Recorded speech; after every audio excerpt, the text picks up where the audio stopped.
Clive Barker Podcast, audio commentaries. Thanks to your generous donations to our Kickstarter funding campaign, Clive Barker Podcast presents Fundraiser 8, Sell.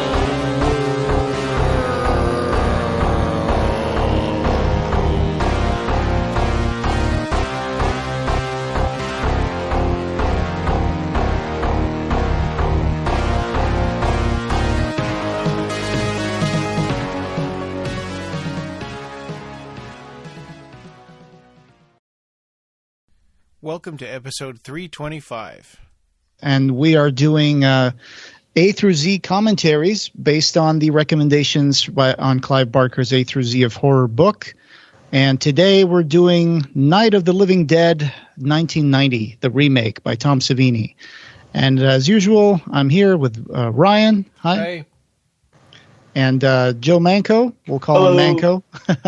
From Little Spark Films. You guys have been working on putting some of your movies in festivals and stuff, so we'll get a little bit into that later. And Ed Martinez from Coenobium, effects artist Ed Martinez. Hey, how you doing, Ed? Oh, I'm doing good. I am your blind podcaster, and today I am flying solo from San Francisco Bay Area. Yeah. My wife Nina, who usually is my co-pilot, had to work today, so I'm flying solo. So in A to Z of Horror, we're on the letter P. P is for pain, or P for pain, which is all about Tom Savini. Yeah, and it's okay that, I think this movie is so close to the original Night of the Living Dead, except for some scenes at the ending and the way that it ends, that, if you've seen the Night of the Living Dead, the original one from 1968, this one pretty much has the same beats until the third act. Yeah, they technically call it a remake. I mean, that was the marching orders initially. Yeah, I mean, It even follows the same script for the most part, except for a few little things. That was mainly to update it for a 1990s, late 80s or early 90s audience.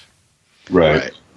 And Joe just attended a big panel at Texas Frightmare recently. I did. It was Tom Savini, Tony Todd, Patricia Tallman. She was there. Bill Butler.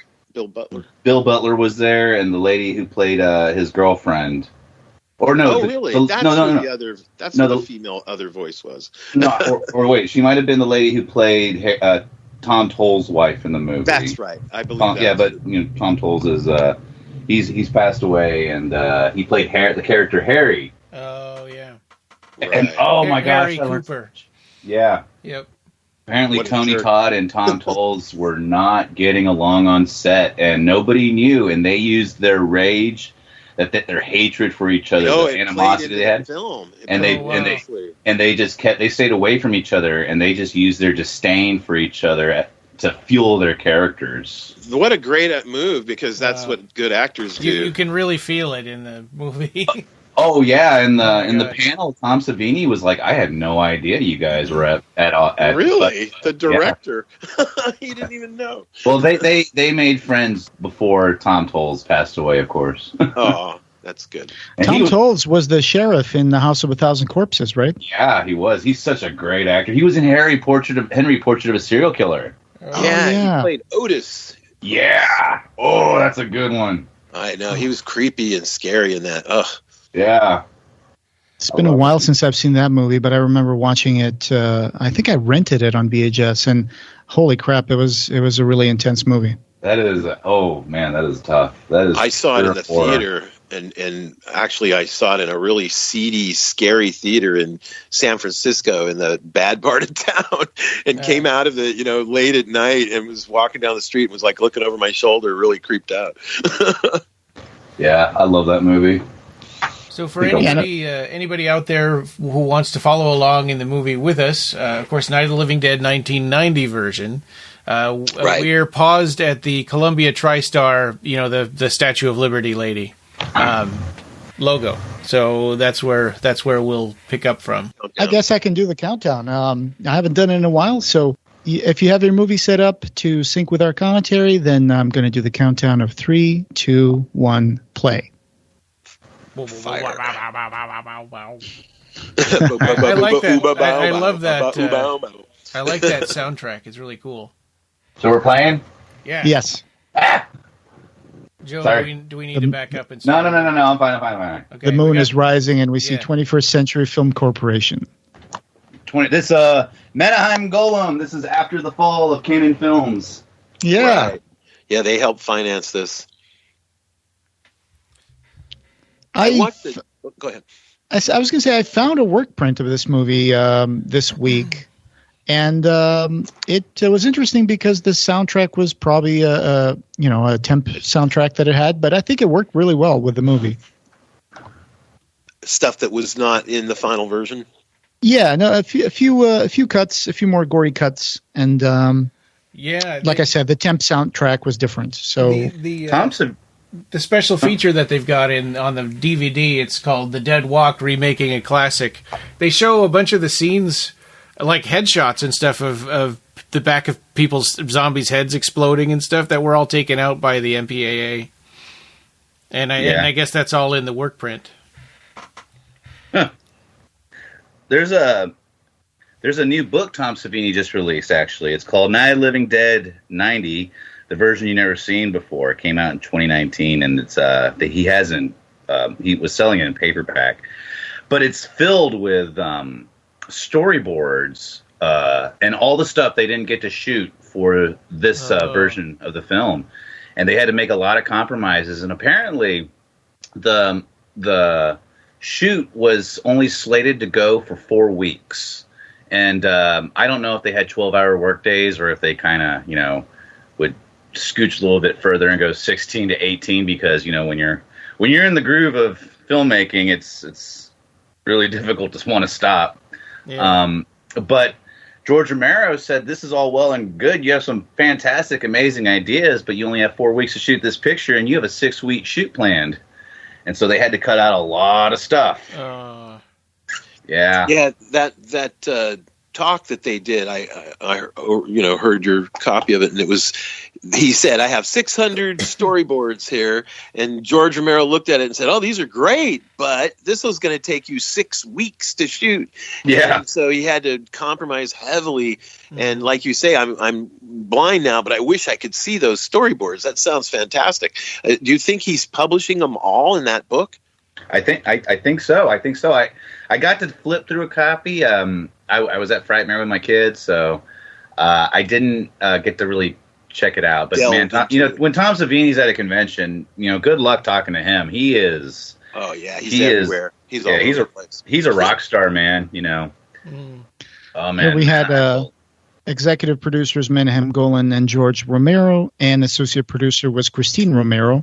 They brought a lot of people from the original movie to produce this movie because I think that the idea was because the first movie had a problem with the copyright, so it became public domain. They were trying to make sure that this time with a remake that they would be able to hold on to that copyright and make some money.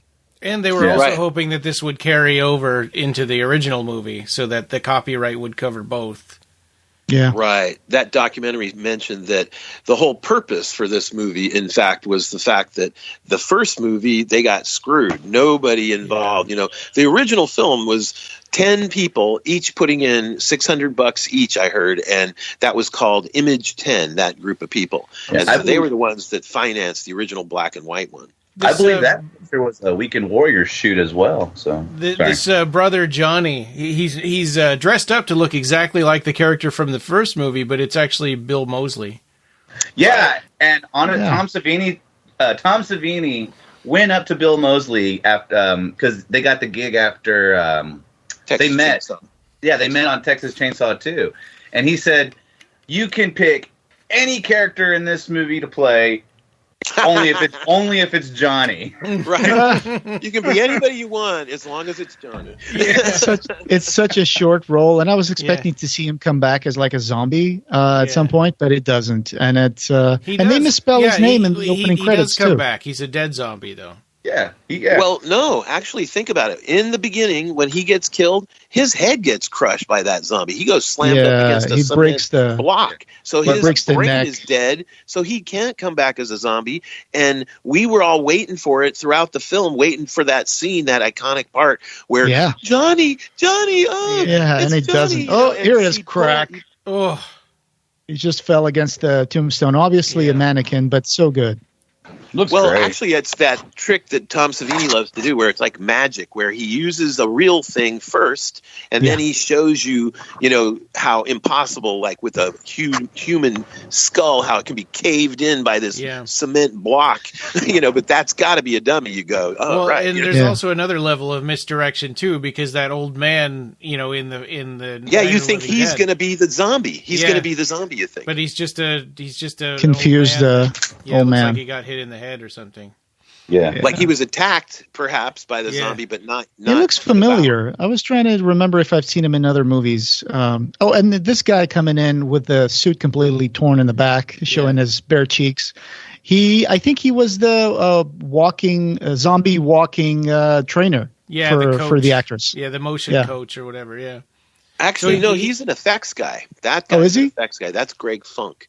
And, well, they also said is in there. Yeah, the zombie trainer guy is in there, but in a different zombie part. No, they said that was him on the documentary. Okay, maybe I'm confused. Yeah. Oh man.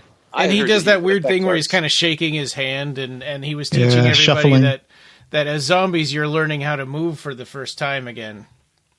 Yeah. But that was actually, they said that that was a backfire, because Tom Savini, mentioned that a lot of the zombies started acting all crazy and, doing stuff that was not what they wanted. And so eventually they just tell them, look, just act, slow. Just move slow. I noticed that. Yeah. I noticed that because there's a few scenes in the middle of the movie where I think some of the extras that were playing zombies, I was like, oh, that's really bad imitation of a zombie. They literally have their arms at a 45-degree angle. Straight out like Frankenstein. Straight out like Frankenstein. I'm like, no, that one didn't look very good. Right. And another thing, too, that, like, I personally have worked on many real zombie movies. Dead Pit. I have done my own zombie training, with my actors and stuff. And one of the things that I know, like in the beginning of these movies, the first Night of the Living Dead, the black and white one, they told people, what to do or how to act and stuff. And eventually George Romero got to the point where he just started telling zombie actors, like, okay, it's you who are dead. What would you do? How would you walk? How would you behave? And as long as they didn't go nuts, like you were saying, like with the Frankenstein arms, or walking like the Ministry of Silly Walks or something, it was okay. Well, nowadays they're fast zombies and they can just move like any other person and start running towards. I don't care for that. But there's one zombie in here that's the really skinny guy that looks almost like he holds his arms out in like a the naked one. Yeah, cruciform. It's really it's really striking, kind of interesting. He's like an embalmed corpse. He's all yellow and jaundiced. Yeah.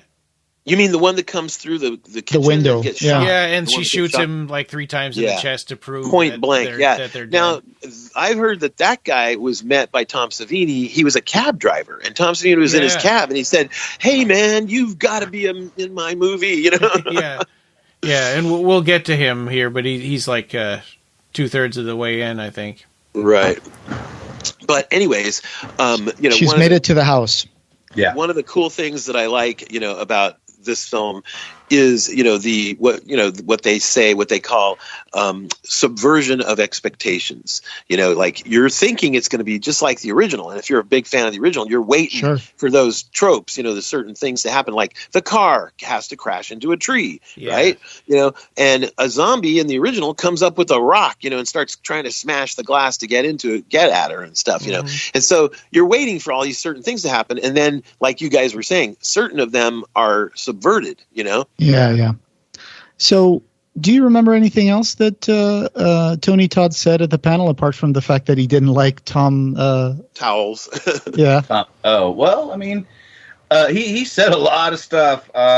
Honestly, Tony Todd's a real laid back guy. Yeah. That guy is so chill, and he was leaning back from his microphone a lot of times. So most of the time, it was I was having a rough time hearing him, unless you were probably like right underneath the speaker, right up close to him. He's got that deep voice.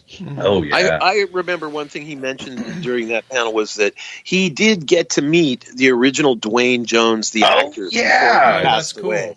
And it was wonderful because he's a teacher at a college. I believe he was an acting coach or teacher at a college, and he got to go meet him in person, and then he gave him his blessing. So it was wonderful. Gave him his notes. Passing of the torch, Dwayne gave Tony Todd his college notes for acting. Oh, nice. Wow. Yeah. Now that you bring it up, Ed, I do remember him saying that. Oh, here's the scary part, the hand that you seem like it's twitching, but then it just falls completely disembodied. No, I think the hand is twitching because later on when the zombies are eating or playing with it outside, you see the fingers moving and stuff. Oh my god, this scene is so scary. Yeah. The uncle falls straight down. Yeah. The guys that did the effects. Yeah, Uncle Reach is a great zombie. I love that zombie. The guys that did the effects, John Vulich. John Vulich and I forgot the other guy's name. But we know. Everett Burrell. Everett Burrell and John Vulich, they became Optic Nerve. That was the company name. Oh, Optic Nerve. Okay. Right, and they went on to do a lot of other really cool things like The Dark Half, which is a feature film, and they did, which is based, I believe, on a Stephen King story, and they also did like the TV series Babylon 5, and Tallman was in Babylon 5. Yeah, I heard the character was Lydia something. Yeah, she was a Psy warrior, from the Psy Corps, just like Walter Koenig. Oh, look, here's Tony Todd, and what is he holding in his right hand? A crowbar. A hook. Yeah. A hook. Or a hook. Yeah, it almost looks like a hook, but it is a crowbar. This Tony Todd, I did remember, he said this was his introduction to horror. Yeah, it was his first big film. This was the first horror film he had done. Yeah, his first big film. And wasn't he in like Full Metal Jacket or something? Yes, he had done various other smaller parts, in TV and movies and things, but never a feature film where he ran, it was the star, was the lead character, Yeah. Right. What do they say? He carries this film. Oh, yeah. Well, he was the last person to audition too. Ving Rhames had He was in Platoon. Yeah. Oh, it was Platoon. That's it. Yeah, I would say that probably Patricia Tallman is a little bit above as far as lead character. Well, Cohen neck and neck. I would. Yeah, I would say neck and neck. She again, that Subversion of Expectations. Barbara in the original film is just those catatonic. Toast. Yeah, she's catatonic all the way up until the zombies grab her, and her brother is one of them. Right, drag her right. out. Which makes a great moment, to see that it's her brother with the driving gloves. And in this, she's a totally '90s final girl. She puts on the green army pants and gets a tank top, gets the gun. It's great, but they also do spend the first 15-20 minutes of the film where she is a little catatonic. She loses it. Yeah. She's a great screamer. She's like, ah, ah, ah. Right now she's just reacting to things, and she's beating the crap out of Uncle Reach. And that's she a never, great stunt. People ask her about her car, and she never does in this whole movie explain where the car is, or how she got there to anybody. Yeah. Well, it got crashed, but it crashed into a tree, which is like the original. But it was the back of the car. The audience knows, but she never told the other characters. Right. And it was the back of the car, so technically it could still drive. She doesn't really answer very many questions at the beginning. And Johnny had the keys. Right. Oh, that's right. Yeah. Which is the same with like Uncle Reg has the keys, in his pocket maybe. Yeah, God. Yeah, and who wants to go to the cemetery where the dead are rising to get the car, really? Yeah. One of the cool things about the Uncle Reg character is the fact that, he's this big, not to be weightist or anything, but he's a kind of a heavy guy, big heavy guy, and he's kind of balding, and he's like a farmer, so I believe he's wearing like coverall, Farmer John like overalls, and the way that they met him, Tom Savini met him, is he's an ex-cop who ended up doing stunt work and stuff in this film, but just prior to this, like 3 weeks or so prior to this film being filmed, he got in a motorcycle accident and lost his collarbone, and like his spleen was removed and stuff. And yet he still, like 3 weeks later, he still did these big stunts where he falls down the staircase, falls off the railing and everything. Yeah. And then, Patricia Tallman has to kill him with a big, fireplace poker, Yeah. I think he fell through the railing, but he didn't actually like fall down the, Well, from what they say in the documentary, it was a pretty heavy stunt for him to pull after 3 years. Definitely. Motorcycle even towards a mattress. But there was a separate cut where he fell onto the floor from where he fell off through the railing. Yeah, he's a heavy guy. Yeah. Even falling on a mattress is going to be a bit Not of a fun. Oh, yeah, that would be awful after going through all that with no collarbone and no spleen. So I want to bring up here how Tony Todd and Dwayne Jones portrayals of Ben. Tony Todd brings a little bit more sensibility to the role. He's a little more sensitive in terms of like Barbara. We don't have that scene where he kind of slaps Barbara around and like. Yes, you're right. Here he's like he takes off his jacket, he puts over her, but he's like determined and trying to reach her and be like, okay, listen, you got to snap out of this. And he takes like this situation under control. Yeah, because of him, like looking at her in the face and telling her, like this is a situation where you got to fight, you got to pull yourself together, and she does, Fight with your mind, fight with your thinking. Yeah. I love the zombie that was run over by Ben with a truck. Yeah. Because he's all folded in half and his legs are right there by his arms. And he's trying to. They did that? I'm sure he was buried inside a hole, right? Yeah. Well, for the second part, right. At first, they bounce him off the truck, and then you see the next thing, his legs are at this crazy angle, with the fake legs, of course, but his real portion of his body and legs are in a hole. You're right. Right. We just missed the striped pants zombie. The referee zombie? Yeah.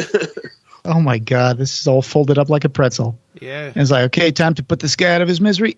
This is the part of the movie my friends when I was a kid would always tap out because they didn't want to buy they didn't want to suspend disbelief anymore at this part of the movie. It would always anger me. Why? But what's wrong with that?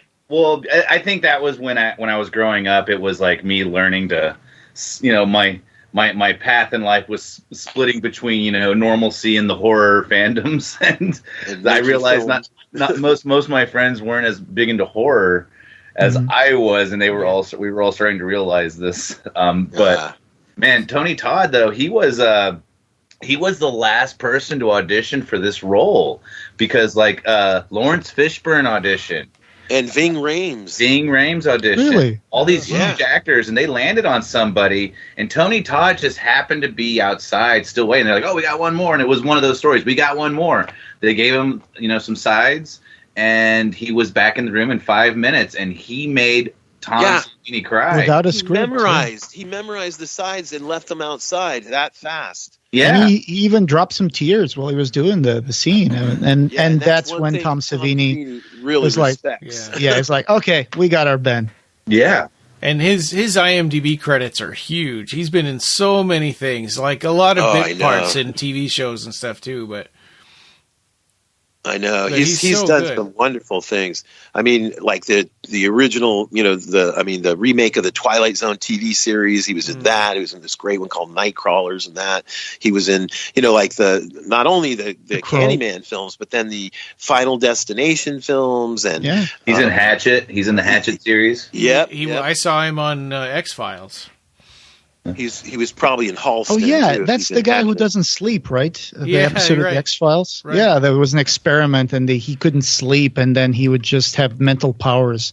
I saw him in The Crow. Yeah, The Crow. Yep, in The plays Crow Gage Grange. Yeah, that's his name. That was you discovered your first Tony Todd movie was The Crow. It might have been even that or Platoon. So I'm not sure. I'm not sure if. I think it might be this one actually for me.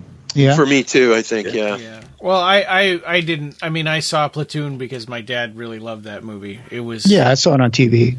It was my. That was his. Oh, they had the same insignia. His platoon or whatever. Okay. In Vietnam. Oh, no kidding! Yeah, so he loves that movie. He hated Full Metal Jacket because it's not really that much of a Vietnam movie. It's more of a retelling of Heart of Darkness in the Vietnam setting. Right.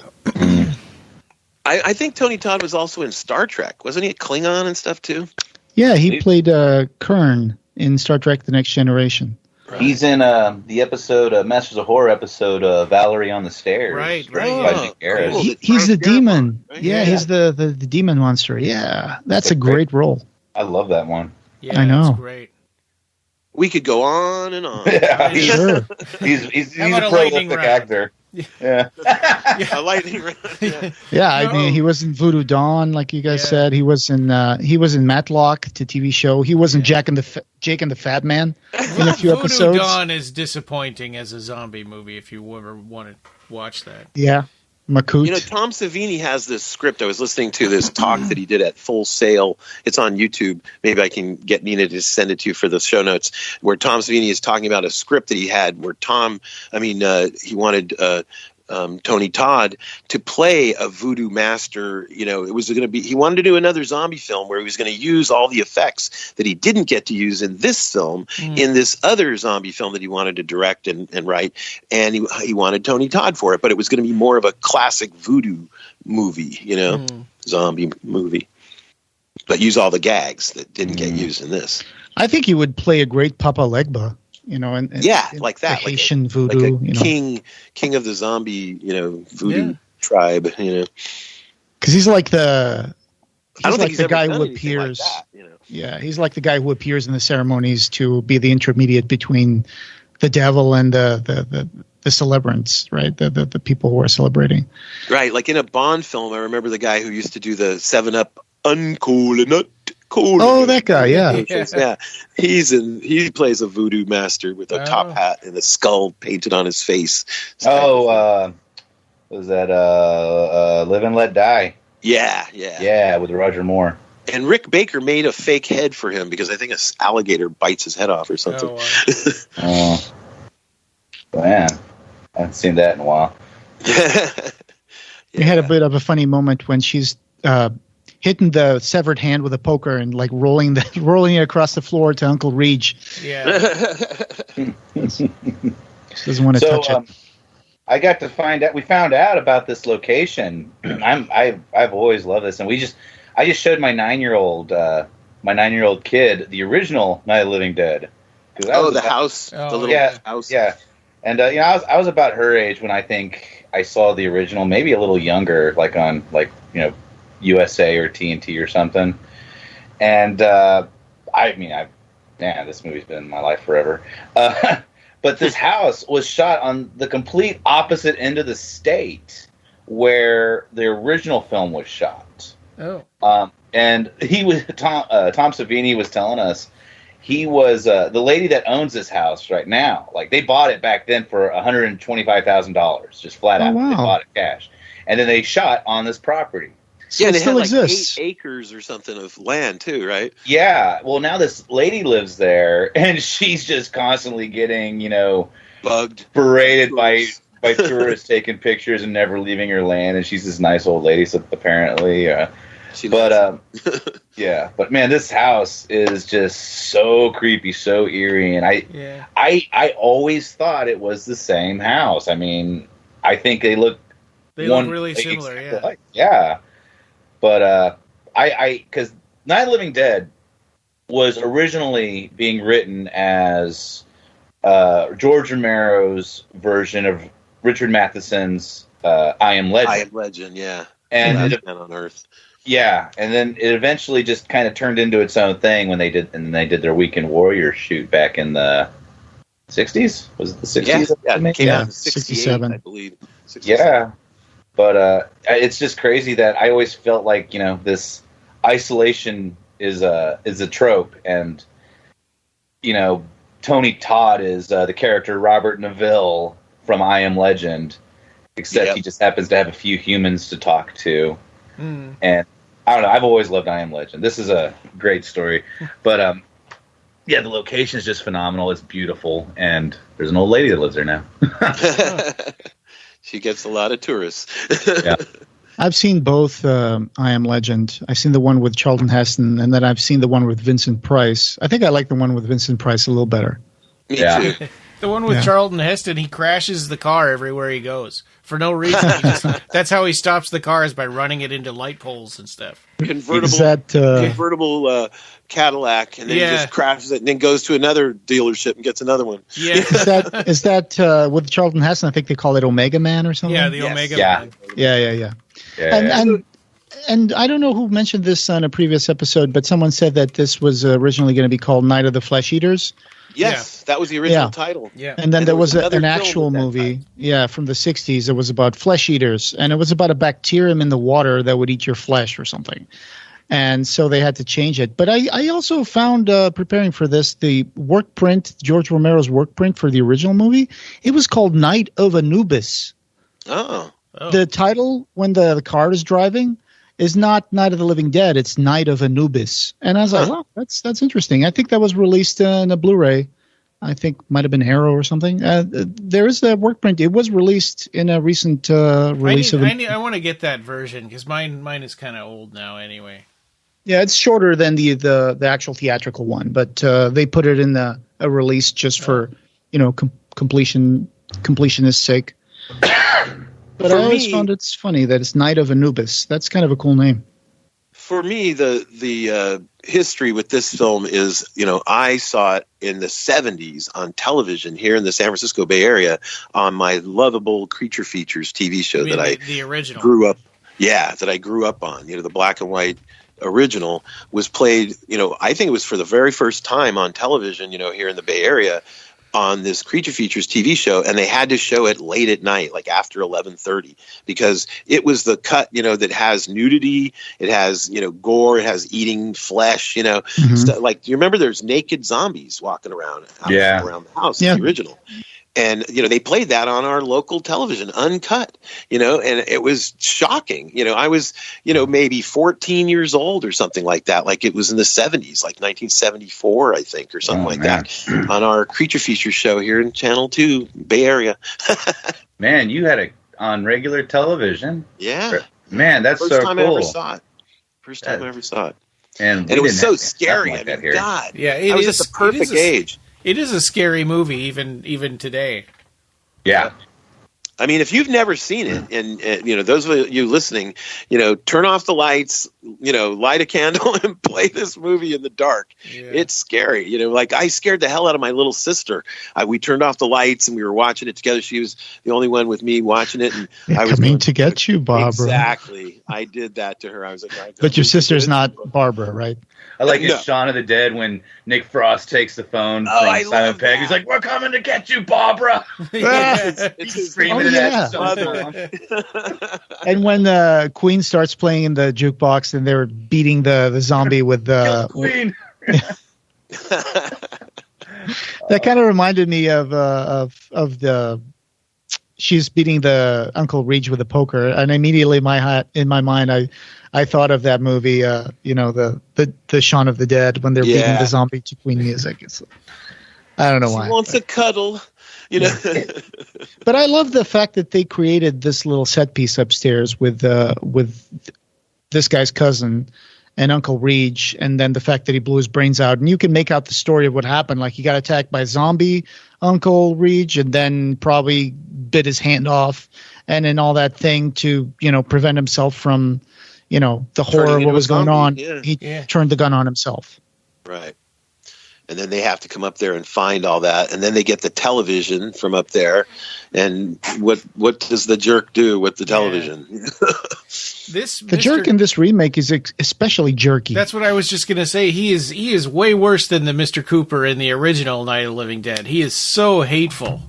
Oh, I know. Yeah, he's great. Tom Towles makes a great hateful person. Like he's terrible as Otis too. You just love to hate him. It reminds me of in Ghostbusters, the guy that played Walter Peck. He said people would spit on him and stuff on the streets. This man has no dick. That guy was also a piece of shit in Die Hard too. Yeah, exactly. This man has no dick. Right. Yeah. But he did such a convincing job that it made people hate him in real life. Right. And I wonder if it's the same with Mr. Cooper.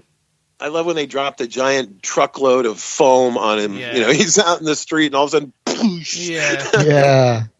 I think this guy comes off more angry than scared, and then the original Mr. Cooper looks more scared than angry. Yeah. If that makes sense. No, I think it does, because the fact that the two of them, you know, the actors didn't get along at first, and they used that. You know, it was like a prejudice vibe, obviously. Well, you know? Now he just said something to Ben. He said, you know, you don't look like you're neighbors with these people yourself, because he's black. So, Mr. Ben. He calls him Mr. Ben. Yeah. But in reality, Tom Savini wanted him to say Uncle Ben. Oh, like shit. Rice. And Tony Todd straight up went, no. Yeah. Right. Oh, Jesus. Yeah, and one really interesting thing about this character is that you hate him, and you totally identify with Ben. But at the same time, when you look back on it, actually, he had the better ideas, right? Hiding in the cellar actually would have worked, and especially hiding up in the attic would have worked. Well, as a last resort, it's like, don't pen yourself in until you have no other choice. Yeah, but it worked. I mean, Tony Todd, Ben, if he hadn't bled to death, he would have been fine all the way to the end of the movie. Well, if he didn't run out of food and water and stuff, yeah. Well, he would. It was just a few days, I think. I think the reasoning is that you're cornering yourself in a place where there's an entrance but not an exit. Yeah, and that's strategically, you know, when you think about it, it makes sense that he would say, I don't want to do that because I don't want to corner myself in a basement. Yeah. Well, and you don't realize until, you know, hindsight that it would have worked. And especially when Mr. Cooper hides in the attic, it's like, God, why didn't they all do that? Right. Well, then where would they go, though, if they got trapped up there? Out the roof? Well, the zombies wouldn't be able to pull down the entrance to the attic because it was one of those things where you pull down the ladder along with the trapdoor. And he even pulled the string up, so you couldn't even... It would have been a 30 days at night kind of thing. Like I've seen other zombie movies where something like that happened, and nothing really saves you. It's like you could be up there, sure, but as soon as you make a noise, if the place is full of zombies down below, like in one of the other zombie movies, maybe even this one, I can't remember, where at the end, when Ben's down there and the place is completely filled with zombies and the other guy's up in the attic and there's nobody else in the house, then, you know, what if it just stayed that way for months? You know, like the place just got filled with zombies and they knew there was people alive in there. They could smell them, they could sense them, whatever, and they just would not leave. And you had no food, no water. What would you do? Well, it's better than trying to fight the zombies. Well, one of the things about this is that there is no better solution. Yeah, right. It's when the dead, when hell is full, the dead will walk the earth. Well, and I love that line. There's a vibe of like Armageddon, and then they were waiting for someone to come get them. I mean, and that's right. If you're going to do that, you go somewhere where the zombies can't get to you. Yeah, I mean, if you want to really think about that, I mean, right now they're in the house. There's nobody around. There's no zombies. Then 3 show up. And then the longer they're in the house, the more 6, they come then down. 12, then 13, then 25. So, if they were going to do something, they should have done it as a team. Get out of the house, try to find the key, go to the pump. Like, I think that this film and all other zombie films, including The Walking Dead and stuff, tells us one thing. The thing that's going to get you is other humans. Right. And fear. No, other humans. If you have to deal with other humans, you're going to be in trouble because they will not cooperate. You cannot trust them.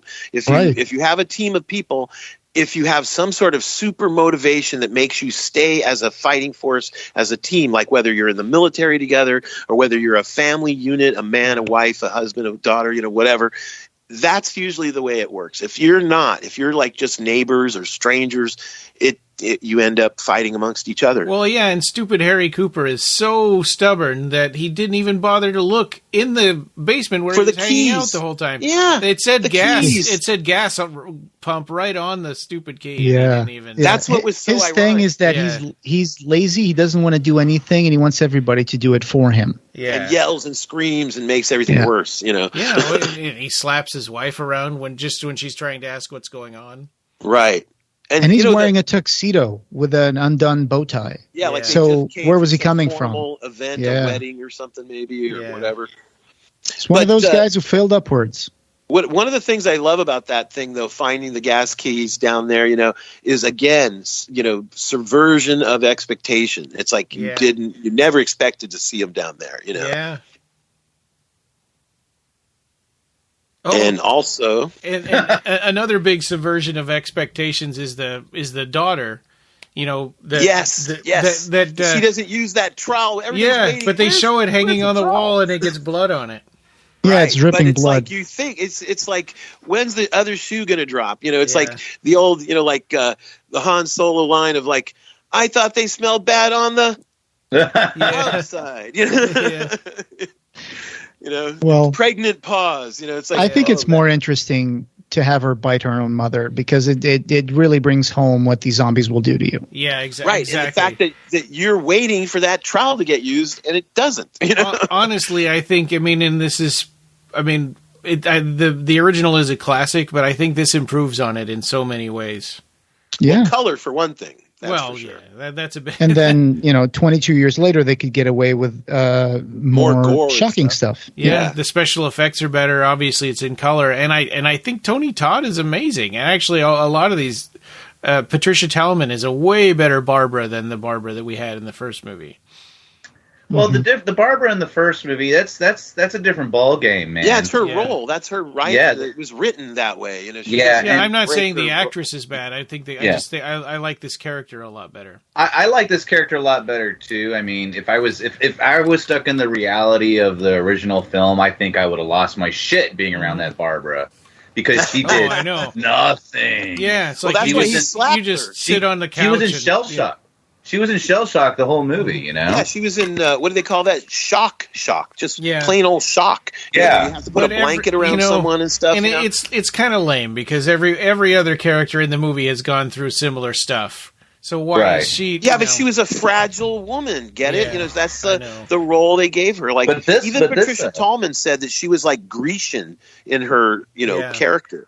But Patricia Tallman, they made her different. Like, Tom Savini wanted to make her different on purpose. Yeah, and he wanted to make her like this final girl, this badass. Yeah, he said Aliens had just come out, and Sigourney Weaver was just totally, kicking ass in that movie. Right. Yeah. He wanted all the actors to look like the original except for Barbara. He wanted Barbara to be the one that was completely different, because it was a new world. Well, she does start out looking kind of like a mousy librarian in the beginning. Right. She looks like a school teacher or something. Yeah. And then when she rips off her skirt and puts on the pants, it's like almost like a scene in, like Queen alien scene, with Sigourney going like, dun-dun. And then at the end, she's got that cop's bandolier around her, and she's got She's totally completely different. And she's pretty good with the gun, too. She's like... Yeah, that comes out of nowhere, though. That's not set up. She's really a good marksman. Ever since she picks up a gun, she's a really good marksman. Well, she makes a couple of not exact hits first. Oh, no. No. I mean, it's one of those. It's like useless talent number 64. Sure. Yeah. I mean, that's one of part of the surprise, I guess. But like you guys said, I mean, she's got the glasses, she's got the maxi skirt, and she's like scared of the cemetery, and she really has an arc. Her character has an arc here, because in the original, she doesn't do much. She's there to be traumatized, and then she gets taken out, and this one has a definite arc. Yeah. She changes as the world changes. Yeah, she has to. She becomes tougher. Like the world is becoming like a more aggressive, more brutal place. Yeah, yep. and I think survive. Is it Judy Rose? Is the she's a little bit more. She's a little bit more hysterical and useless than the original girl. Yeah. Yeah.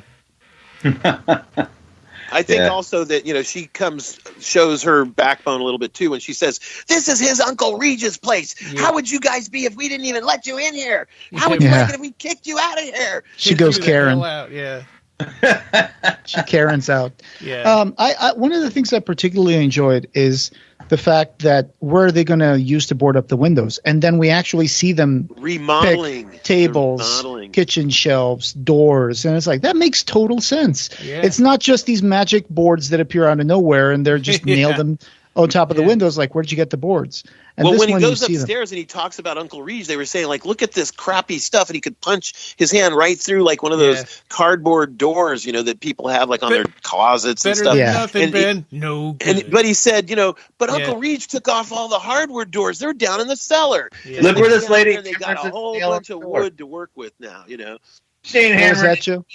Oh, she's hammering it into the window. Stuff like that's fun, but yeah, it's realistic though. I mean, people are panicking. Maybe they're not thinking. Yeah. The problem though is you only have one hammer, and then they have to get the meat tenderizer, hammer, yep. and a wrench, and a wrench. You only have 2 hammers, and they could have used like 4 so that everyone could be pounding hammers. Yeah. That was one of the funny things about Bill Butler. He mentioned how, man, we really bonded over hammering. To be fair to Uncle Regis' renovation plans, you don't need to have a solid oak door for your closet in your bedroom. We just replaced all of the hollow core ones with solid core. They left the solid ones downstairs. Yeah. And they took the crappy ones and put them upstairs, so that that's when Ben punches right through it, Yeah, no good. Oh man! I'm watching this with captions, and you keep hearing zombie gurgling. I turned on the English subtitles on the DVD, but it's not explaining the noises. I have VHS, so I got silence. Yeah, I got my VCR sounds, and I love the way that sounds. All right. Am I the only guy who only found out in the 2000s that VHSs could have captions? Because I literally just found that out like a few years ago. Yeah, there are some. They made TVs that were able to. Yeah, for the hearing impaired.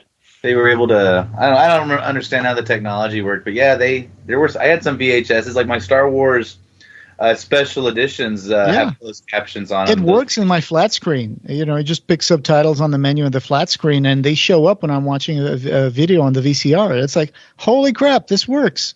Yeah. Yeah, I wish that they had audio commentary, for the blind on all the films that we love, like this and all the Hellraiser films and stuff like that. I would like to make that my mission in life before I pass, is to try and help get those done for the blind, Descriptive audio track. Yeah.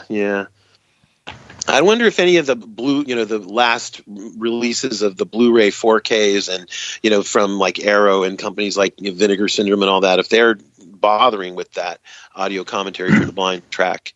I believe some do. I think Arrow may, but not Vinegar Syndrome. It's just costly. A small. It was another example of the sensitivity that I'm talking about with the Ben character. Before, what's the guy's name? Tom. Before he goes up, Ben goes upstairs and grabs a curtain and covers the body of his family relative before he tells him to come upstairs. Yeah. Right. With that shows, he's got a heart, that he shows respect, Yeah. He's also more intense, I think. I mean, every scene almost you see he's sweating or he's crying. It's Yeah, like that scene where he goes outside and he screams to the heavens and says, "Damn you! Yeah. Damn you to hell!" Damn all of you, yeah. Yeah, it's almost like he's yelling out at God. Yeah. Yes, yeah. It's a real moment. He looks up and says, "God damn you," and then he looks down at the zombies and says, "God damn, all of you." All of you. Yeah. And that wonderful line in the other zombie films, like, when there's no more room in hell, the dead will walk the earth. Yeah. And the other one where in Dawn of the Dead, where the old man down in the basement, where all the zombie bodies are being kept, and he's got like one leg and he's walking with a crutch, and he says, you now have control over, this precinct or something like that. I forget what his line is, but that was another poignant moment, I love stuff like that. They found the TV and they're trying to see the emergency broadcast. Yeah, well, it's just the emergency broadcast signal, so there's no news. But yeah, they're trying to figure out what's going on. And honestly, even when the Return of the Living Dead came over with trioxin and all that stuff, I still like the idea of not knowing what's behind all this. Right. Yeah. Like you were saying, like when hell is full, the dead will walk the earth. Well, and it's also, it's just as good of an explanation as any other because nobody really knows. But in the original, I do like the scenes, where they show Washington, D.C. with the news reporters running after the guys who just came from a meeting at the Pentagon or whatever. And they're thinking that it might be this satellite that came down, kind of like, how in the movie The Andromeda Strain, there's a satellite that brings down a virus or a bacteria and it's, infecting everybody and it, kills a whole town. Well, it could be something like that, they kind of hint at. Yeah, and not of the comet, they just vaporize people. Yeah, from a comet passing over. Yeah. It almost looks like a rapture kind of thing, right? I did a zombie movie, a Western zombie movie, and we had a meteor come down, and it was, glowing, and it caused people to start being infected and turning. Did you guys have a scene of the meteor crashing into the Earth? Or just the sky streak and then, No, we couldn't afford that. It was a low budget. So I built a meteor, like a big round ball type rock meteor that had like cracks and fissures in it. It kind of reminds you, if you see the film, reminds you of the Lochnar from Heavy Metal, that glowing green orb, I like what you gonna do. That's Cooper. That's 2. He just said that because he's trying to get into the basement. What you gonna do, and Cooper? That's 2. Yeah, he's giving him up to 3, and then he's gonna blow a hole in the door. But so our meteor just is like a rocky coating around that green glowing orbs thing, and they a couple of dumb miners find it, and they bring it to town. And then Stephen King opens and says, "Meteor shit." Exactly. I like it. Oh, that's a funny line. I just heard Tom Savini talking about on that Full Sail talk. He said that everything he did for Stephen King for that, the Creepshow makeup effects, nothing worked. They had green contact lenses for his eyes. He couldn't get them in his eyes. They had special makeup effects things, gags and stuff that, for some reason, like all Tom Savini's gags usually work. And for some reason, he could not get the gags to work for the Uncle Geordie Verrill, or whatever his name is, who discovers the meteor shit and all that. But the funny thing is, he was asked, what would you like to go back and do over if you ever had a film or effect that didn't go well? He said that he wanted to go back and redo the Geordie stuff for Stephen King. Sure.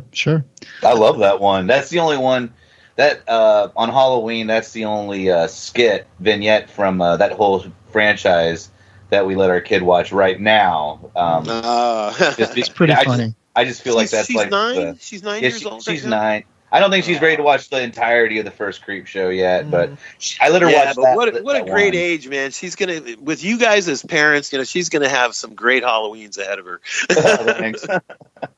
We just had the scene where Helen Cooper yells at Ben and. Wait, no, not Helen Cooper. The other blonde girl. What's her name? The girlfriend, Judy Rose. Judy Rose. Thank you. And she's yelling at them like, "Hey, you guys, this is our house. You guys, what if we had?" Yeah. Because the other thing that, of course, it seems that Cooper is just really flexing, saying that we need to get in the basement and close the door. You can still open the door if you want to come upstairs and defend something or check out some stuff. I mean, why is he so determined in closing the door and not opening it ever again? Well, ironically, you remember what they say when they first come out, and he says, "You guys heard us up here. Why didn't you help?" And he said like, "Oh, we didn't know what was going on. It could have been anything." You can see through walls. I can't.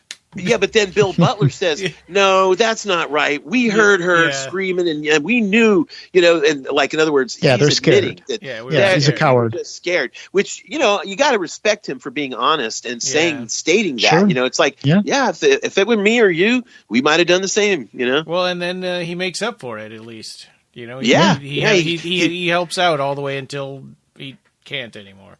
And he steps up to the plate. And Ben is pretty soft here when he sees the girl is hurt, and he's like, we'll try to get a doctor for Sarah. Yep. But what's interesting is Patricia Tallman, like her attitude later on is like, leave them behind. We'll get help for them. It's like, it's just me and you. Make a break for it, and we'll leave them behind. We'll send somebody back to help them. Yeah. Which again, that's showing her final girlness, her willing to, like, I'm getting at it. It's like, yeah. And Helen Cooper is also kind of losing it now a little bit. She's like looking at the hands of the zombies trying to sneak through the boarded windows, like, oh my god, oh my god, oh my god. Yeah, because then she kind of goes over it too. She's been stuck in the basement this whole time, so she hasn't been dealing with him ramping up and with actually seeing what's going on. Yeah. Well, and it was the same with Judy Rose too. It took a long time to convince her that these were actually like dead people. Now, when you guys look at the zombies in this movie and you realize how old this movie is, how long ago it was made, and you think about like today's zombies, like what have you seen many good zombie movies in more recent years? Like, do you watch the current Walking Dead or anything? I watched the first like 4 seasons of it, and then I got tired of it. Yeah, it started to just be stupid. It got too soap opera. The characters were killing each other over stupid stuff, and I don't know. But I saw it until the story was more concerned with a love triangle. I remember I hated it. Yeah, I saw it until they went into that prison. Right. But now when we talk about the zombies, though, what do you think about comparing those zombies, the modern zombies, the recent, up-to-date, highest-budget zombies you can get, versus this era zombie? These are pretty decent. Yeah, these zombies, decent. These zombies in this movie are fantastic because they're really modeled after, the Real Dead. The Real Dead, that Tom Savini, because he was a Vietnam, he was a war photographer. Right. So he was able to like really, match the real deal. The real deal. So like if you see a bunch of zombies and like their jaws are missing or half of their face is gone and stuff, it's like that's more fantasy, I think, than what this is. Well, The Walking Dead also has CGI, so there is that, and that didn't exist here. I mean, the big debut of CGI was going to start appearing with Terminator 2. From an effects artist standpoint, it doesn't matter that CGI did not exist. We could do effects that were just puppets and cuts and edits and, animation, optical effects. I mean, there's many, many tricks and techniques, even like in Candyman, how they would use, like the front screen mirror, projection, like how you can do live in front of the camera, you can superimpose and make two people look like they're, transforming into one, and, all kinds of things like that. So that I don't excuse, that, CGI has enhanced things, made it less expensive, because you can do on a desktop now, you can do green screen and wire removal and things like that. There's the Taxi Driver. Yeah. And we also missed that you shot Mr. Magruder. That's my favorite line in this. That was a zombie outside the house that they just recognized as a neighbor or something. Yeah. You shot Mr. Magruder. So like at Frightmare, when I'm walking my girl around the convention hall and we walk by the Night of the Living Dead 1990 room that has all the celebrities and stuff. And there's pictures, there's stills all over the door because, they're trying to keep everyone separated as much as possible due to COVID. So there's stills outside the door to jog people's memories. And River's standing there and she's looking at all the pictures and she's like, when did all of this happen in the movie? And I'm like, no, you watched the original. You can't watch this one yet. This one's way more intense. Yeah. So her name's River, and she was sitting there looking at the color photos of the 1990 one. Yeah. That's cool. She knows that like we could about colorizing things and stuff. I've gone through all that stuff with her. It's crazy. She like understands how to compose shots and stuff now. Cool. Oh man, I can hardly wait for her to get a little camera and start making her own little amateur films. That's gonna be great. Yeah, that rubs off. I love it. I want my niece to do that too.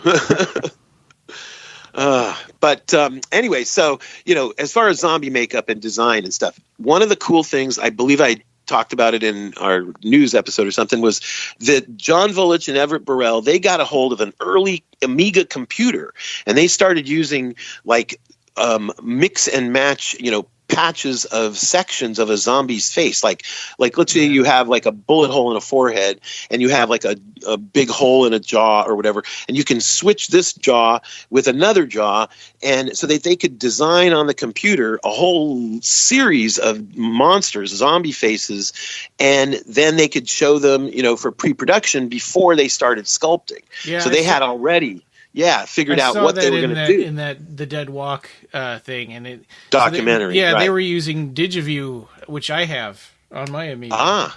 Yeah, that's cool.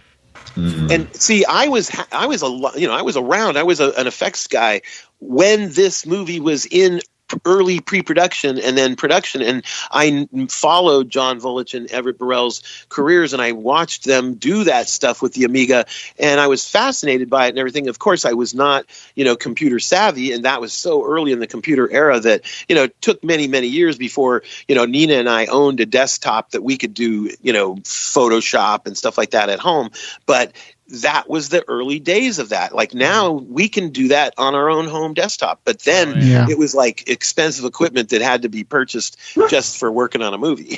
They're now doing the TV news footage of the guy talking about speculating about the reasons why this is happening and scientists and all that stuff. Yeah, that it could be a virus or which is so We're about to see the TV napping that Mr. Cooper is going to try to do here. Yeah. Kidnapping a TV from upstairs. It's a long shot of him like trying to sneak through the hallway so that nobody can see him with the TV. Yeah. What's so funny about his argument too afterwards is that there'd be no reception down there. It's like, well, then what the hell were you trying to do? He was definitely trying to steal it, but he's stupid because he drops the bunny ears for starters. But he was clearly trying to sneak it into the basement. To F over everybody else. And he doesn't know for sure that there's no reception in the basement. I mean, the radio gets reception down there. Harry just wants to be in charge. Because Ben listens to the radio at the end. Yeah. He just wants to be in charge, In states of panic, I think everybody's looking out for their own tail. So, I mean... Yeah. Well, and he doesn't want to do anything except hide. Yeah. What another funny thing I thought was True interesting. Faces come out in the face of danger. I wonder if they were having difficulty, like, how you are Joe and Joe here on this podcast. Well, they had Tom and Tom Savini and Tom Towles. And they also had Bill and Bill. They had Bill Butler and Bill Moseley.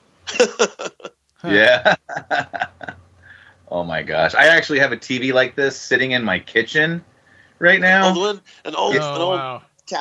Tube. I have one just like this sitting in my kitchen. We used as a prop for our movie Vice Mares, and I got a Betamax sitting on top of it, like a Betamax player. But these things are bulky. CRT TVs are going up in value because people who play old video games, want scan lines and stuff. That's interesting. And the latency is shorter. Yeah. A lot of prop shops, like there was this huge prop co-op shop here in San Francisco, and they'd have like a whole giant rack in the warehouse full of all these various styles and types, like those kind of really cool ones that look like a spacey, futuristic TV from the 60s, Yeah. Oh, man. This movie's so fun. And he's clearly carrying an empty TV downstairs because, those things are like 20 pounds, 40 pounds. Yeah. So what do you guys think of oh, sorry. Yeah, no, go ahead. No. What do I think of what? What do y'all think of the zombies that are clearly lacking rigor mortis, like in Train to Busan? The fast zombies. Well, sometimes I really don't like them. Sometimes they work, like Train to Busan, but then you have like World War Z where they're like just ridiculous. They're just climbing on top of each other like a freaking there was like a wave from the ocean. I don't like that stuff. I hate it. And when the remake of physics, remake of Dawn of the Dead came out, everybody loved it. But and I bought it, and I thought, what, I'm never gonna watch this again. I don't like it. Now, I did like the remake of Dawn of the Dead. I like the opening, the way that it starts with the hospital and her coming Zack home, Snyder? Little girl. It's written by James Gunn. Yeah. Right. Oh, yeah. And he's I love the opening. Troma alumni.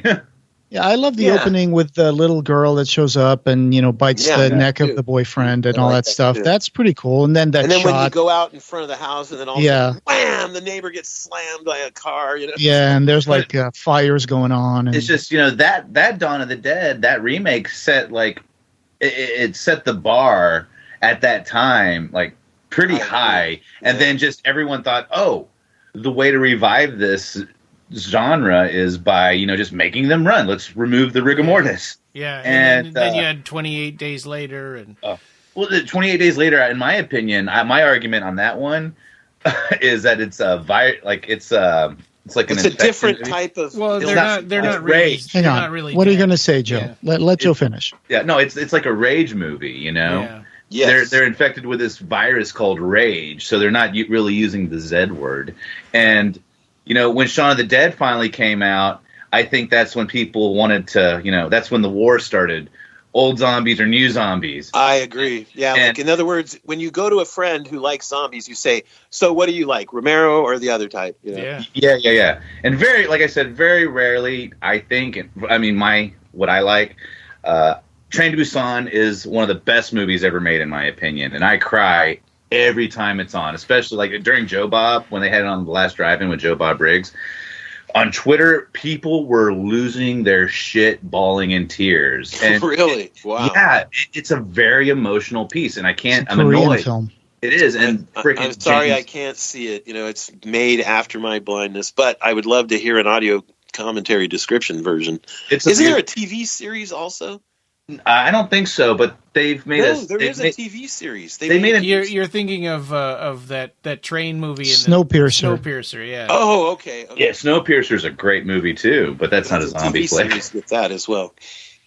But I don't know. Anyway, Train to Busan. There is something else from Train to Busan though. Isn't there a sequel? There's a sequel. Animated prequel and an animated sequel, and James Wan is doing a remake, an American remake, and I don't think it's going to translate over too well. They're going to lose the balls on it, I'm sure. Sometimes when there's like a really good movie that's recent and then it's foreign and people think they have to make an American remake, it's like, why?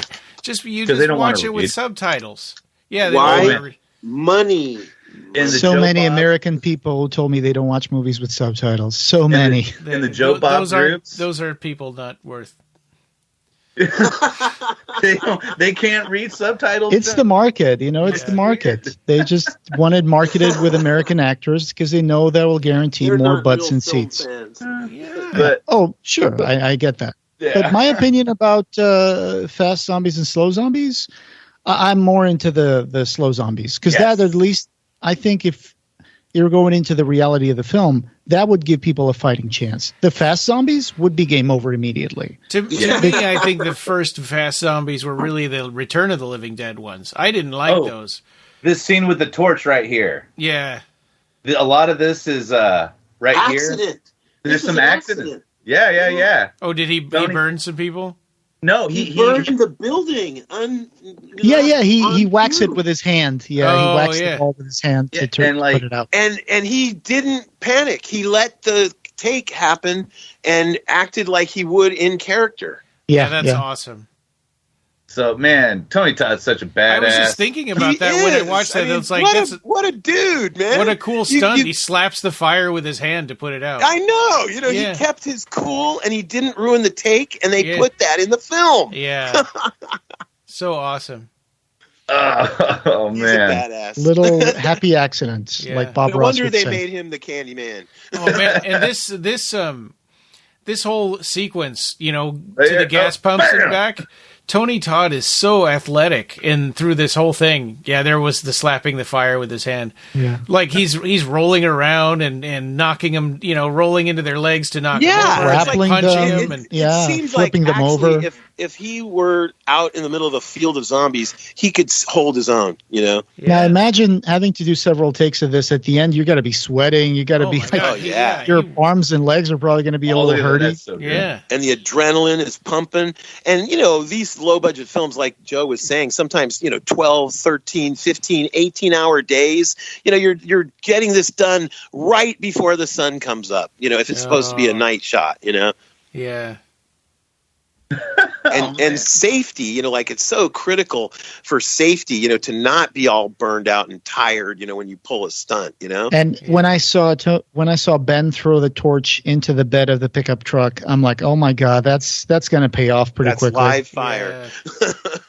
Yeah. Well, it's funny what they were talking about the panel. This scene was actually this truck scene was actually incredibly scary for them to film because they blew up the truck, and the way they wanted to blow it up was that this character Ben, right? He is supposed to get lit on fire, and he's running towards the truck, and his body is what makes the truck explode. But they had to compromise with producers and safety and all sorts of things. Right? Could you imagine how they could have pulled that one? So this is a lot more like what happened in the original movie. I believe so. Yeah. But see what happens here? Like he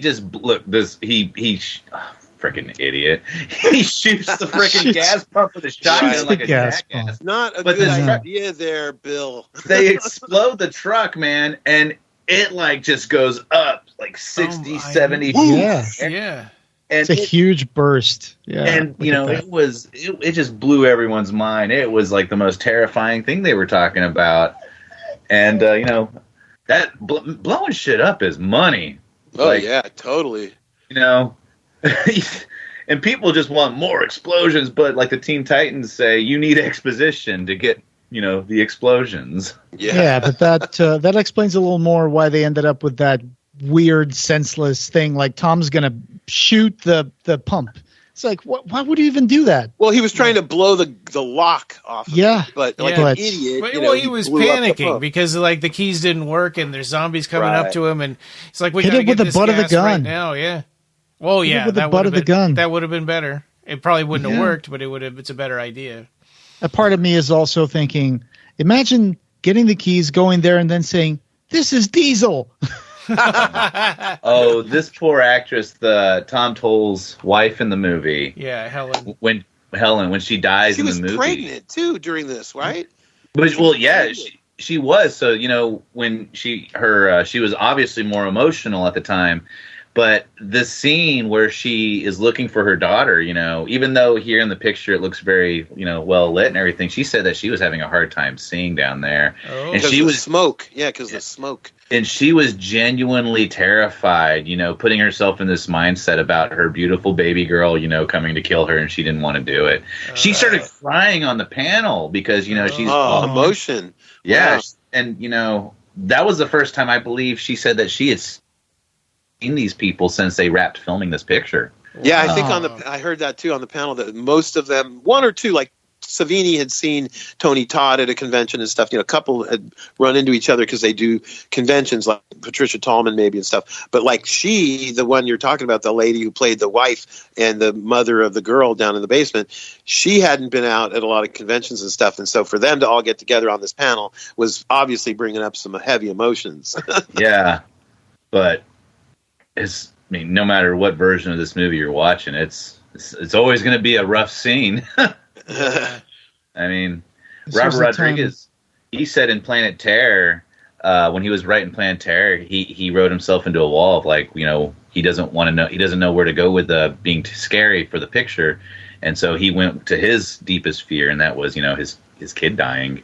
So there's two versions of Planet Terror. There's one that we all saw, which is where the kid dies. He blows his brains out by mistake because Marley Shelton's a bad parent.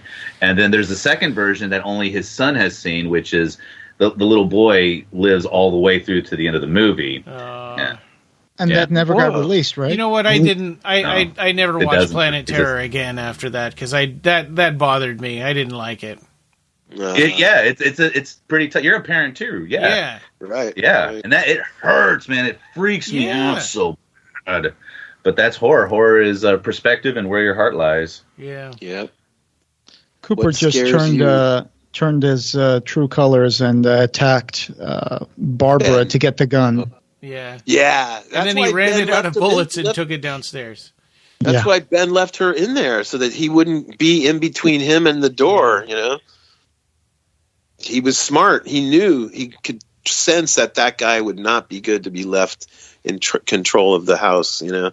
So the enemy is inside the house and outside the house now, right? Because he's preparing to load the weapon, but not to shoot at the zombie. He's looking at Ben like, I'm gonna get you. Yeah, I gotta protect myself against Ben, who's gonna try to take my basement away. Right.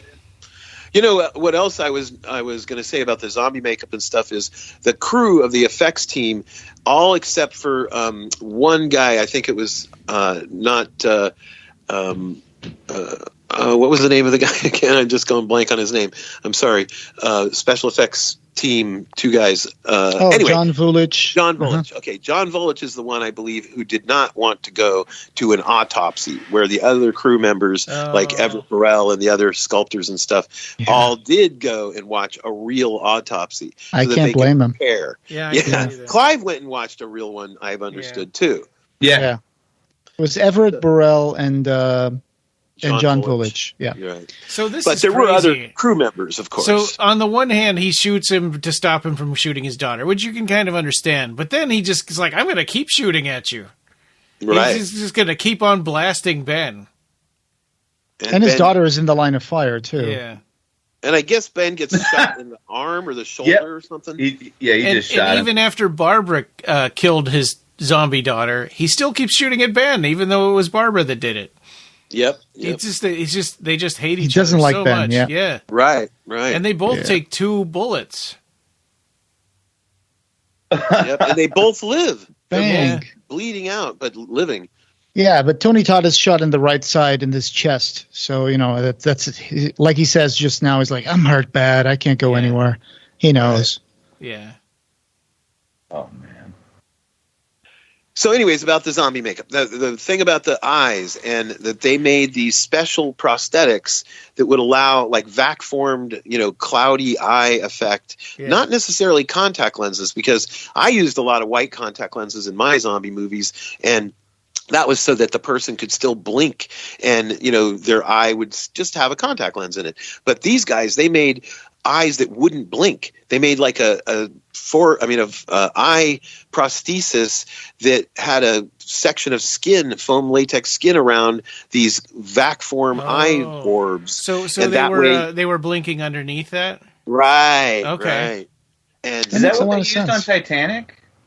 Didn't those get those kind of contacts? Those got used at the end for the ending of Titanic with all the bodies in the water? Or am I wrong? Oh, no, the frozen white contact people. lenses are often used in many, many things, but I don't know if they did the prosthetic like that. We're not talking contact. It's not actually in your eyeball. It's a foam, latex, and vac form eye covering that is just enough in front of your face so that your eyes can still blink underneath there. Yeah. And it seems like that's mainly just used for close-up zombies, not for the hero zombies. Yeah. Not for these any extras. zombie that they want to see on screen for a good length of time where it does not blink. Yeah. And the other thing that they were talking about, Tom Savini was talking about a lot, was people who make zombies or who make dead bodies in films do not understand that a real dead body has a completely slack jaw.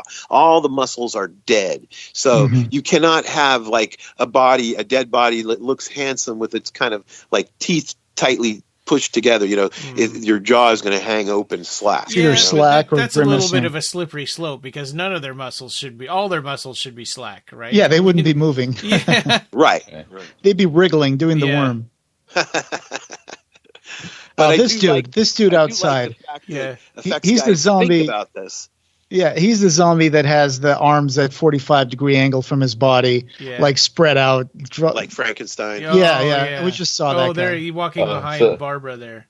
Yeah. I like this part where Barbara's standing outside watching by the truck, and she's watching the zombies eat They're eating the person. Tommy and Judy Rose. Yeah, in the original, that's when the posse comes up and they say, "It looks like they had some barbecue out here." Zombie but Barbara, she just starts pushing at these zombies that are just as they're slow as possible, walking towards her, and she's just kind of like.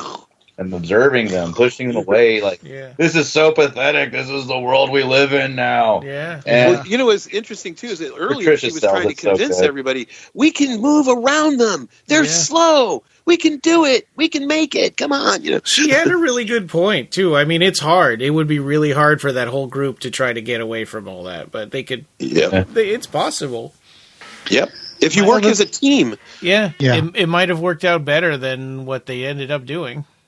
Yeah. But the thing with these even slow zombies is like what you see in the shopping mall and the original Dawn of the Dead, is that you can turn a corner and all of a sudden there's 20 people in there. You can't go through them. And they all like start moving towards you and they block your way. And then you double back and a group of zombies has blocked your exit. And all of a sudden you're stuck. Yeah. And they're still slow, but in these... Yeah, I mean, outside you can run around in circles. And all they have to do is get one bite, and then you're... My understanding from the Romero zombies is that the bite wasn't the bite was just you got infected so badly that you would die, and then everyone who dies comes back. Yeah. Right. Yeah. It wasn't it's not like they're giving you... They're not giving you a disease that turns you into a zombie. That's a good point, because Ben dies from a gunshot wound. We never see him get bit. Right. And he still comes back after he dies as a zombie, which makes you think that all the recently dead, were coming back to life, seeking human victims. So I always figured their bites were so toxic that it would just give you you'd get a fever and you die, and then you're a zombie. But I think that is true too, because the little girl, that's what happens to her. Yeah. The original, they insinuate in the original that it is like possibly a radiation that brings them back, because the satellite from the Venus probe. Yeah, whereas the Return of the Living Dead franchise, which is a parallel franchise that spawned from the original Night of the Living Dead, they really hold on to that radiation element, and they also take the bitten element. And here they never really touch base back on the radiation element in Dawn, Day, Land, and etc. No. But well, I think it's because they didn't want to put they didn't want to put their finger on it so firmly. They wanted to keep it still open for people to interpret their own way, including in Land and everything else. Yeah.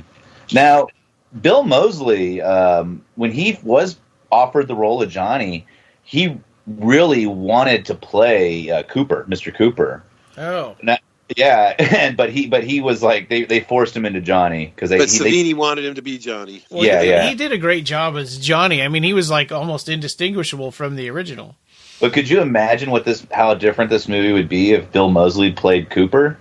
Yeah, because if you've seen 10,000, Cows for 1,000 Corpses and all those other films, he's playing a character that could easily be an asshole like that. Well, yeah, everything that Bill Moseley has played has always been like focused towards his strengths. Yeah. Otis in Three from Hell. No, Otis was the other guy, Tom Towles. I'm talking about Otis in the House of 1,000 Corpses and Three from Hell and all that stuff. Yeah. He plays an amazing villain. I haven't seen Three from Hell. Was it any good? Yeah, it's good. It's the third movie. Yeah. It's another episode. Yeah. That's all it is, really. But, man, so Tom Savini got this job. Tom Savini was supposed to work on the original Night of the Living Dead. Yeah. Right. Yeah. He was in Vietnam. He had just gotten enlisted. Yeah. So he was slated to actually work on the original, and he had met George Romero for a very small period of time. And when they started up, Tom Savini had to go to Vietnam, and he didn't get to work on it. Yeah, and they never spoke again, or not for some time. But the gas pump key. Yeah, right.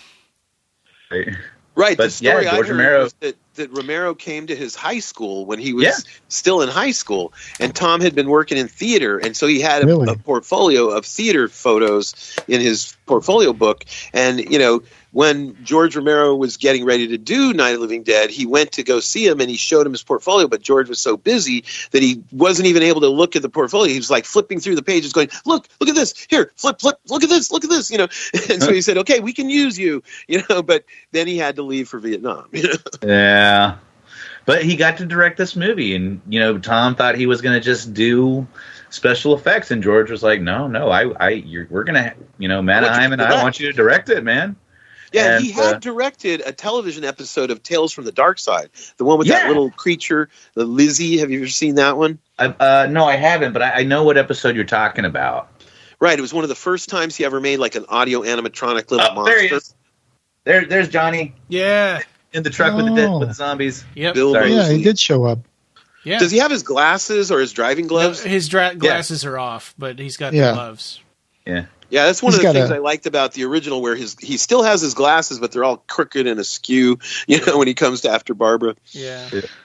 So she finally found the posse, or should I say they found her. And I was wondering about that Vietnam thing, because Tom Savini always talks about, when you brought up that he was a photographer in Vietnam, and he would actually see corpses, and he would take photos of them and the real gore. And now we see this opening, scene of like a helicopter flying in, and some atrocities that's what that chapter posse is doing. Is about in Clive Barker's A to Z of Horror too. Is about Tom Savini's life and his experience career. And what made him be able to do realistic, gore. Yeah. Everything is anatomically accurate. He studies anatomy for that stuff, because he got to see the real thing, So he knows viscerally what looks real, what feels real. Another interesting thing about special effects stuff like bullet hits, and things like that, like as a bullet hit guy myself, I've done many bullet hits in many films, and what we know about theatrical, film bullet hits is they're not correct. Like if you've ever seen a real gunshot wound on an animal, a pig, or anything, like if you just take like a sack, with flour in it or whatever and shoot it, what appears is not going outward. When I do a squib on a person, the only safe way to do it is you put a little metal plate down first, and then there's like a leather patch under that, and then the shirt is scored, so that when the pyro goes off, it shoots outward. Well, that's not the way bullets really work. When you shoot someone, they bullets blow go out the in. back. Yeah, and so a hole appears, but nothing goes flat out, Yeah. But you can't. Depends on the caliber, yeah. Well, you can't do it that way. That's unsafe. It's like we have gotten used to in movies and theater and TV and stuff, just accepting that a fake bullet hit is realistic to us. Sure. Because it's pyro and it's physical effects. In these zombies, whenever you see headshots, the way they do it is there's a little fishing line stuck to a fake section of scalp in the back, and there's some squib or some blood or a little pocket of blood underneath. And then they just show the guy being shot from reverse angle, and someone pulls a little thing, the little fishing line, and that piece of scalp flies off with a little splash of blood, and then that's how they do it. And well, actually, I can tell you exactly how to do it because I did it. I've worked on a couple films where I copied the same effect you're talking about, which was in the fast running Dawn of the Dead, where they made these little plates that had hair on them and everything, like a hinged plate, like 2 or 3 pieces that would hinge open, and you'd put a little plate of a brain matter under there, and then you'd tie the fishing line to that hunk of what looks like brain matter, and that's inside this little folded trap door, and the trap door is covered with hair, and the person is wearing a wig, and so we use a ratchet device on the wire on the fishing line. It's not somebody pulling it with their hand strength. It's a powerful shunk ratchet. Oh yeah, so it really kind of pops off. Yeah. Yeah, and you tie glue a little blood bag. Not very much blood, just enough so that you can close up the head folding, hinges, and not notice a big bulge on the guy's head. Yeah. So that when that thing fires off and you fire a blank at the guy's face from across the room, it blasts out the back of his head. And for extra splatter, when you're shooting it from the zombie face angle, sometimes there's a tube with a little explosive thing and a lot of blood and gunk in the back of the zombie, and that's what pops out the blood into the wall behind him. And it's not really coming out of his body. It's coming out of a tube that's behind the zombie and just kind of pointed at the wall. Well, Tom Savini's famous for that type of effect. Yeah. He puts a condom filled with blood taped on the back of the guy's head, and there's a squib in that. And then, so you can fire that off electronically.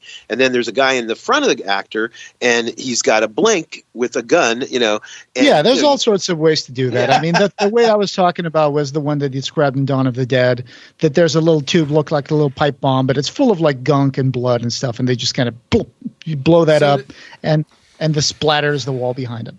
Well, so how Patricia Tallman just blew out Tom Toll's head, which is a great, payback. It's a great, up and what you deserve sort of ending. But the way they did that is there was like a little pill. They were talking about the panel, and they would blast you in the head with it. So what happened was that before anyone would go and get shot in the head with this pill in the forehead with like a first. Tom had to do it first. So what they did is they would get a straw and blow like a dart. You know how it's like a pea shooter. Like a pea shooter. Like a pea in a tube of a straw, and you can go thunk with your mouth.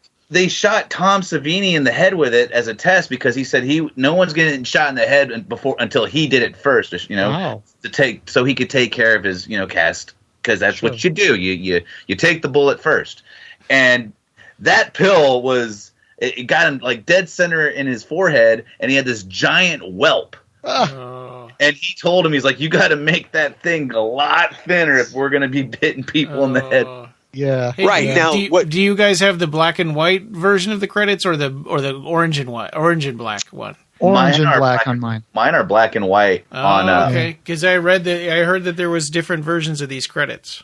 Yeah, mine is orange and black, has an orange tint to it. Mine is the orange one too. But you're watching DVD, right?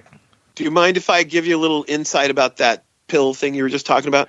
What he was talking about is, and I've done this myself as well, because what it is there's a material that you can buy. It's like a resin, and you can melt it down in a double boiler, and it creates breakaway glass. It's a liquid breakaway glass, and you can pour this liquid breakaway glass into molds. And I've done this for a couple of movies where I had to make gumball machines, the glass circular ball of the gumball machine out of breakaway glass. So what they were doing is they were using a little mold of a pill, a little round pill that half on one side, half on the other, where you could fill it with blood and close it up. And they sell guns that are CO2 powered air guns that will fire these little pellet guns at like a car window or a building or something like that. So it goes pack, pack, pack, and they can either be squib hits that look like sparks, or they can be bullet hits that are like a paintball gun, basically. In fact, friends of mine, eventually we did, use paintball for the blood squib hit thing. But like you say, when that thick casting of that breakaway glass was not cast in a tiny thin shell that would shatter on impact without causing pain, that's what the problem was. They did not cast the breakaway glass little shell bullet pill thing thin enough. I want to discuss a little bit of the ending, because we were talking about special effects during that, but when they open the door to the basement and the zombie Ben comes out, right? He has this moment almost where you think, is he recognizing Barbara at all? Because he just looks at her. He's a zombie. Yeah, he's not they leave that or open attacking. to interpretation, because it does kind of seem like maybe he does, but we don't get enough time to figure it out. Yeah, before they blow him away. But as you progress in the franchise of Romero's Living Dead franchise, we do learn that these zombies have memories. But eventually they remember things, and I think it was in Land of the Dead they started giving that a little more protagonism. It was actually in it was a Day of the Dead with Bub, the mad scientist. Oh yeah, Bub, yeah. Let's call on to what's her face, Alicia, your Aunt Alicia. But he was learning to shave too. He had an electric shaver. He was going. But you can even go as far as saying it's in the original Night of the Living Dead. You guys mentioned it earlier when the zombie picks up the brick and tries to smash the window. The window of the car. Yeah. I mean, using tools. That's more advanced than an animal. So that's going all the way back to the original film. So right. It's kind of always been. Another thing in the ending that I wanted to kind of bring up too is when Barbara shoots Cooper. Anaheim Golem. Yeah, and those two guys come up behind her and they see that. I'm wondering if they kind of wonder, was this a living person? Because I think they do really wonder. I think that's open to interpretation. We're all supposed to wonder. I think that the whole ending... that's the end of the credits. I have to say that for my own editing purposes. I think that the whole ending is intended to, subvert, your expectations. Like, in other words, does she get to kill Ben? But no, the bad guy, the human, normal people shoot Ben. But then what happens next? Then she kills Tom Towles. Yeah. I don't think is a good switch up. Yeah, I mean, that's just deserves right there because Tom Towles was being a total douchebag the whole movie. Oh, yeah. Right. And as far as the guys that were with her shooting everything, let's be honest here. Those guys were kind of hillbillies. I don't think they would have given a shit because they were given the opportunity to go out and just shoot their guns and kill things. And these things just happen to be humanoids. Do you notice that Ben is black and they are white? Who shoots Ben? Again, just like in the original, the white guys shoot the black man at the end. Yeah. Mm-hmm. Well, and also they take it away from her because the audience would not be happy with if she's shooting him. I guess I wouldn't be happy. In a way, maybe it would be to put him out of his misery. Like she did with the little girl with the doll. I mean, she did that to put her out of her misery because she could have easily walked away from that zombie. Yeah. Yeah, they mentioned during the panel that was like a real moment. Like a lot of people really comment on that moment about the lady with the doll that, she screams and she really does some good acting right there. Yeah. Yeah. And when she's at the encampment of the posse, and they got these amazing, crazy things going on. Like they have like a pig pen with zombies fighting, and then someone shooting fish in a barrel. Someone jumping in there to punch the zombie and whatever, and everybody's like, "There's motorcycles." I know. Yeah. And then someone has almost reminiscent of like a lynching or something. There's a whole bunch of bodies hanging from a tree. Yeah, and they're just the lynching is what really proves how white trash this community is. Yeah. And so they don't care. They don't. I mean, they just want to kill things, and these things are people. And that's what's great about her line. And I'm not an activist for zombies' rights or anything. I'm just saying, white trash wants to kill. Yeah. And so there you go. But Ryan, what were you saying about the end credits? That was real interesting. Like there was orange credits. Oh yeah. So they're the same monochrome, but the white would be orange, and that's what I have on my DVD, and Jose was watching on his copy. Mm-hmm. And I think mine were orange and black. The older, like you're watching the VHS, and I think maybe the older ones are white instead of orange. Yeah, my VHS was printed in 1996. Oh, okay. Yeah, 1996, and man, I have a used copy. Some guy said belongs to Keith's whatever, and he wrote it on the cover on the box art and the VHS tape. And I'm like, I would not have bought this unless it was the only one I could find. Yeah. Right. Because I'm that guy. But he didn't want anybody to borrow that and not return it. That's why he wrote his name on both. Yeah, and then I found it at a used VHS store. So thanks for writing on it. But yeah, I wouldn't have bought this unless it was the only one around. And I've probably had this specific VHS longer than this asshole who originally bought it did. Yeah. Well, keep your eyes open if you ever spot my Dead Pit video with the box that lights up with the zombie eyes that are. Oh, that is. I used to play with that when I was a kid in the video stores. Yeah.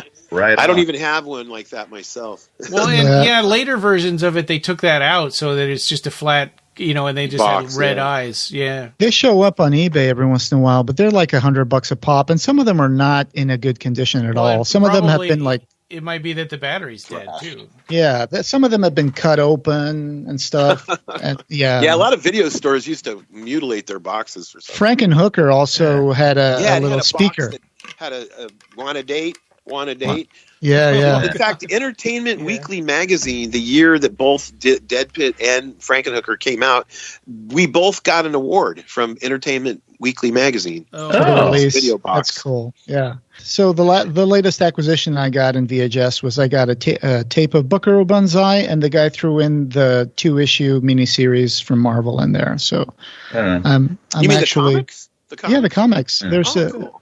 a 2-issue miniseries from Marvel. Right. So I'm looking forward to getting that. That was Night of the Living Dead 1990 remake. It was pretty enjoyable. I had to say I hadn't watched. Tom Savini's first feature film. Awesome. Yeah, and one of Tony Todd's first, main roles. As well. Yeah. It was almost a canon film. Yeah. Yes. Oh, wow. Yes. Yeah, but some money came from them, of course. Urban Globus and Menahem Golan had broken up their relationship, and Urban Globus went off to become the general manager of MGM Studios, and Menahem Golan was told that if he didn't stop filmmaking for at least 6 months so Canon Pictures could catch up, their company was going to go out of business, and he took that as a threat, and he wouldn't quit. He wouldn't quit so they can catch up on their bills. And then they did go out of business. Canon had to liquidate it, and then Menahem went off and started 21st Century. And, there's a documentary about. So he was a wild man, huh? He was a wild man of cinema. There's 2 documentaries I recommend everyone watch for this producer Menahem Golan.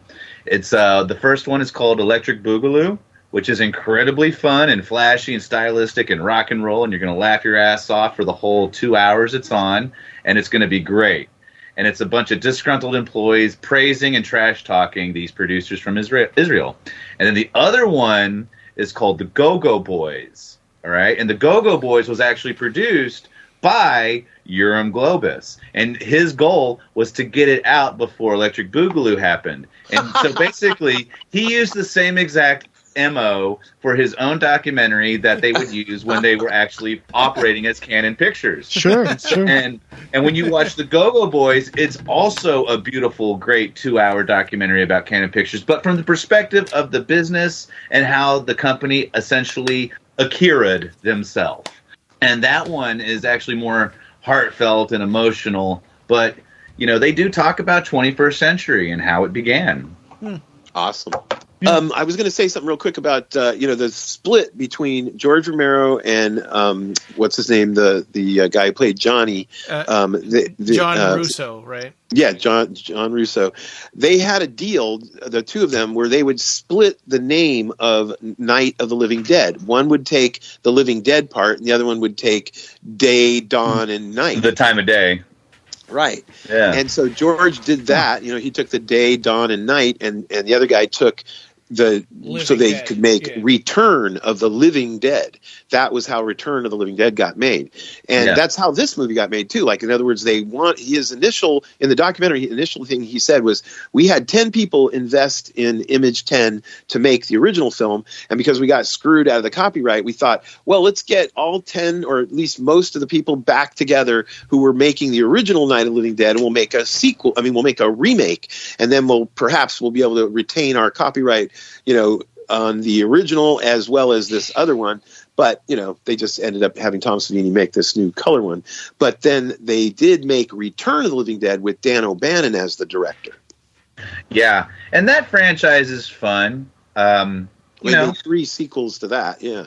Yeah, no, there's 5 of those movies now. 5 now, okay, wow. 5, maybe 6, but that's a fun franchise, and it's more slapstick. Yeah, Linnea Quigley and Bill Stout. It's more exploitive. It's raunchy. But it is really funny. That's the thing, is that they're horror comedies.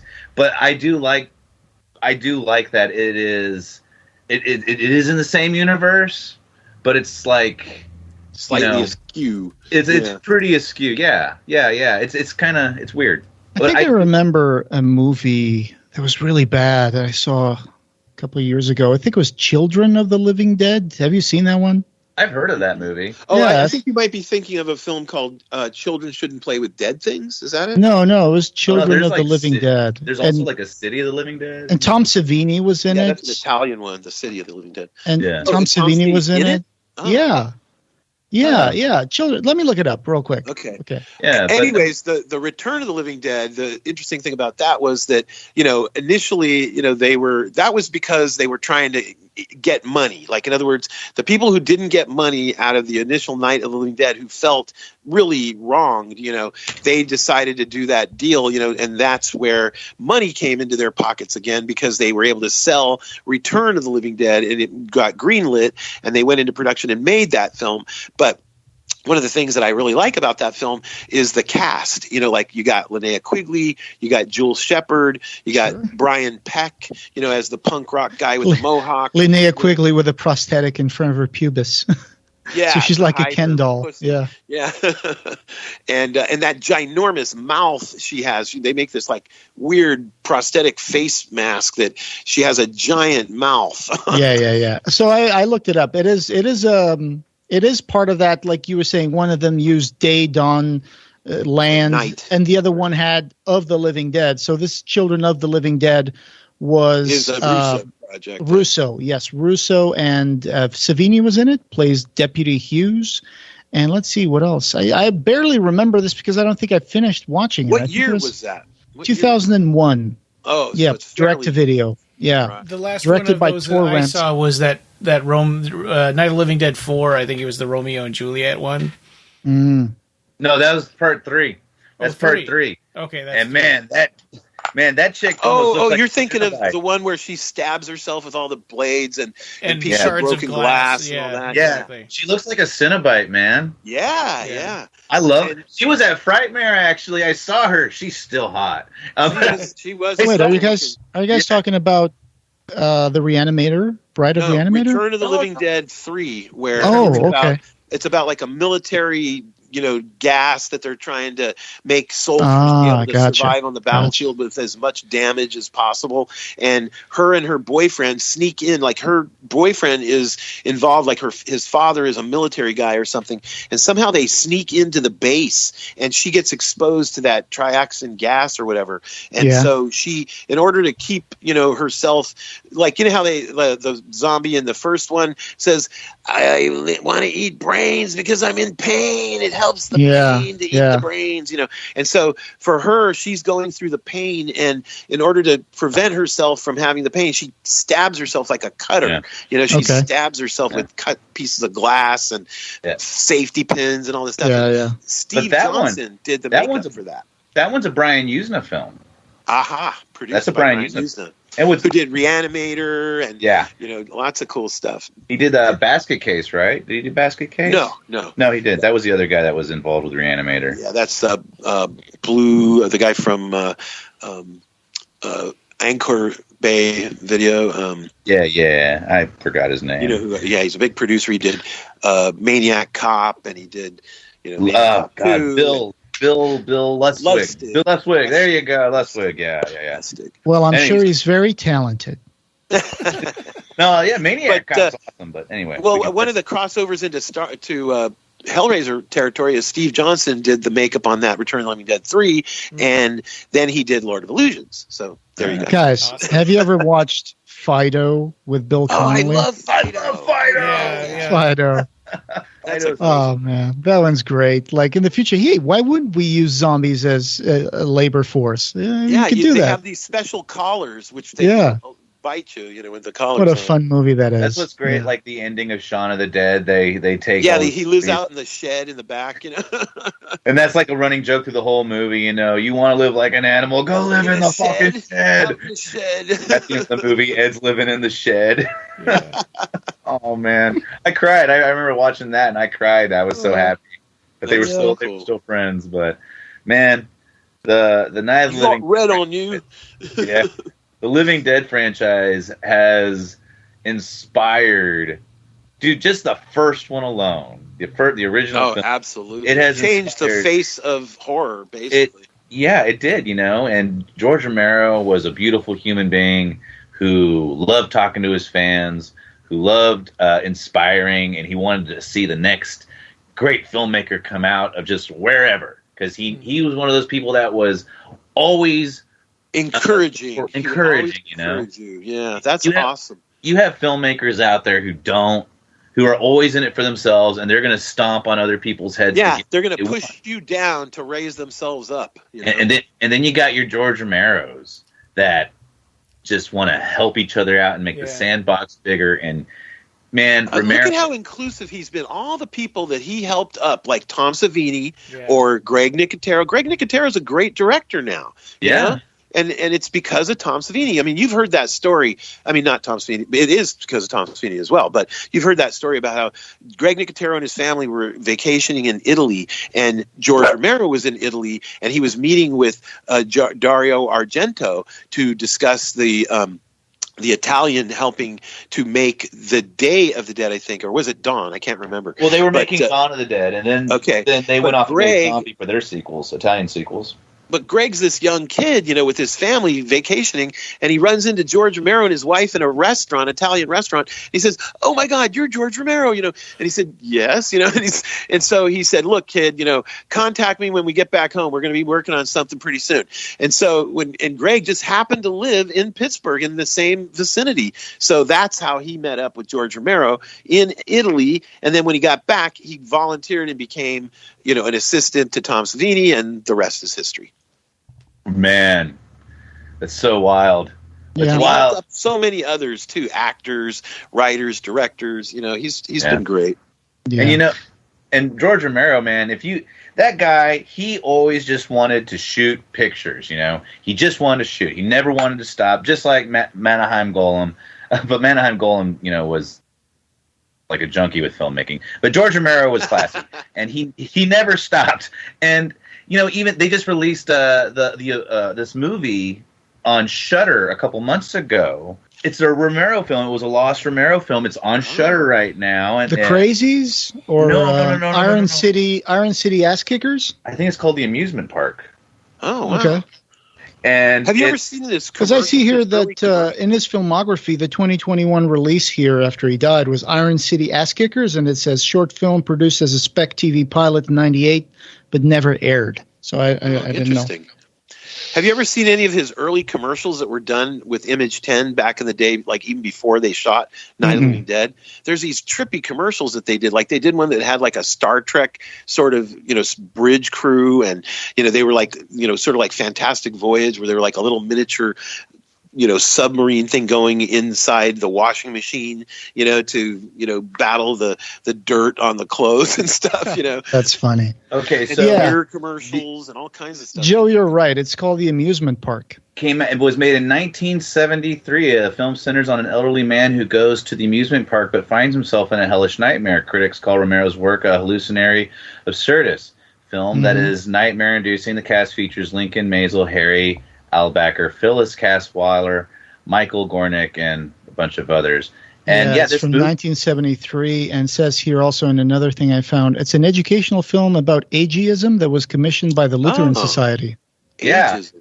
And people never the movie was lost, and it was shown only at a few festivals or something. Festivals. Now, what happened was that it was really a church that invested in this project to be made. Oh. And the Lutheran Society. Yeah, and George Romero's wife, they eventually found it not too long ago, and that's when they started restoring this picture. Oh, cool. And it's like an hour long. It's not it's an hour long documentary essentially about ageism, and they go back eventually to see about looking for the more history on this picture that they commissioned Romero to make. And this church has no record of this church being made. Movie being made. They just kind of like flushed it away. Forgot about it. They showed it a handful of times at various church gatherings or whatever, or functions, But it was just something that was made, lost, and forcibly forgotten about. And now it's here, and it's nerve-inducing, man. It's unsettling. It's jarring the whole way through. It's a nightmare. The whole thing. I'm seeing the trailer, and there's like this confused old man, and there's like fisheye lens shots, and there's like death riding a carousel that you see for just a second. It's an art film. Yeah. I loved it, and I'm not just saying that because it was new Romero to me, but man, I got to get back on Shudder. Sorry. Have you seen many of his other films like Monkey Shines or Bruiser or Martin? Martin or Monkey Shines for sure. I even have the novel of that. That's there's that Night Rider. And Savini worked on all of these too. Yeah, Night Riders, where Savini's an actor. He's Night Riders, Black Knight. Great movie with Ed Harris. Yeah. Yeah. Ed Harris did a Q&A on that the other day on Shudder. Did he? On Shudder? It was on Facebook. I watched Knight Riders as like a teenager, and it was like 3 o'clock in the morning, and I fell asleep. So I don't remember. It's kind of heavy. Yeah, on cable. I need to see it again. Well, we didn't have cable. I think I'd rented it. Yeah. We're going back to Bill Lustig and Maniac Cop. And there's a scene where George Romero, it got cut out, but George Romero is dressed up as Santa Claus, riding a motorcycle, killing zombies. In which film? It's one of Bill Lustig's films. I have to find out, but it's a lost scene, and they no one's ever found it. But they do remember shooting it.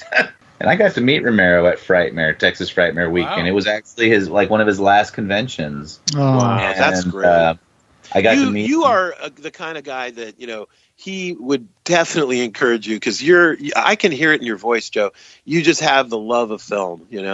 Oh man, I wanted to cry. I'm like 29 years old meeting George Romero, and I'm like trying not to cry like a little kid. Right. It's like, you make me cry like a butthole.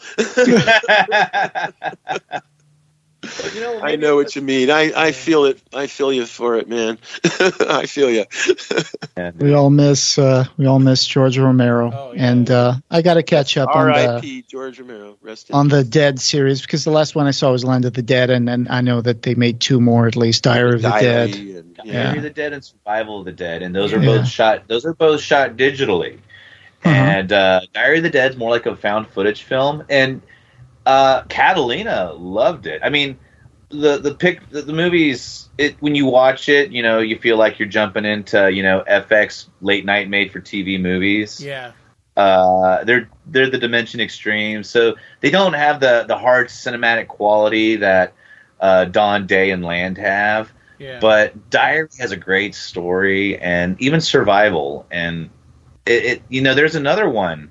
There is another story that's out there that they're trying to get made. That's the last one. That his wife has got a script for it, and trying to get it made. Yeah, there's a story out there that's they're working on. I don't know if it's been published yet. There's another George Romero dead scripted script. Yeah. Huh?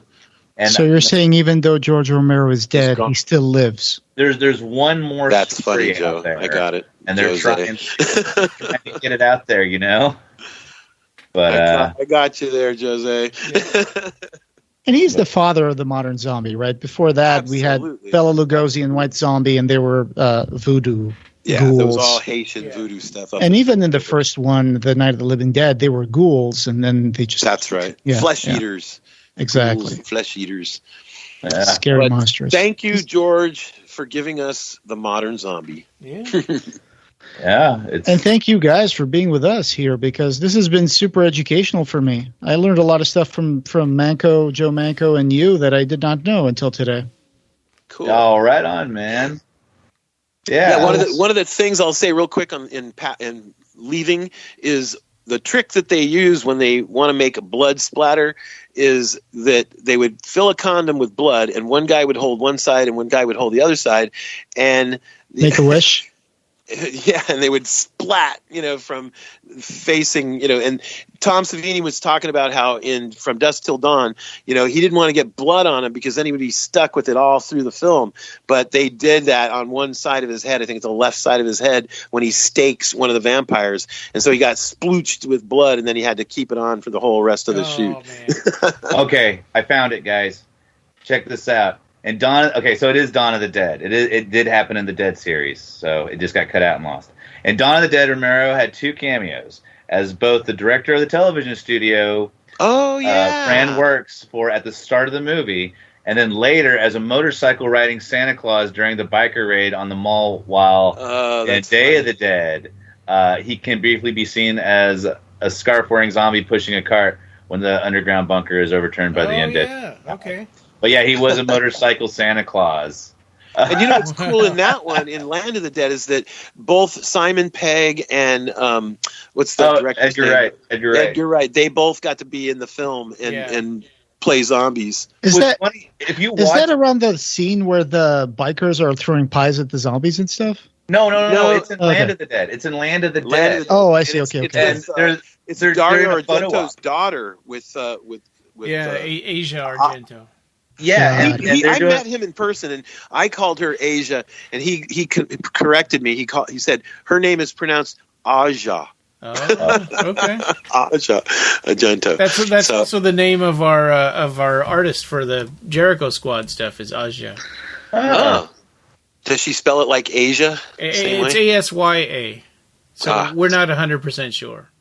And just to bring the connection here between Night of the Living Dead and Clive Barker, of course, Clive Barker did write a graphic novel called Night of the Living Dead London that takes place in London. And that's right. They royal family is in the Buckingham Palace, and the queen becomes a zombie. Yeah, it's a 2-part. So there's 2 issues of it, and he did it with Steve Niles. Wow, that's right. So look that up.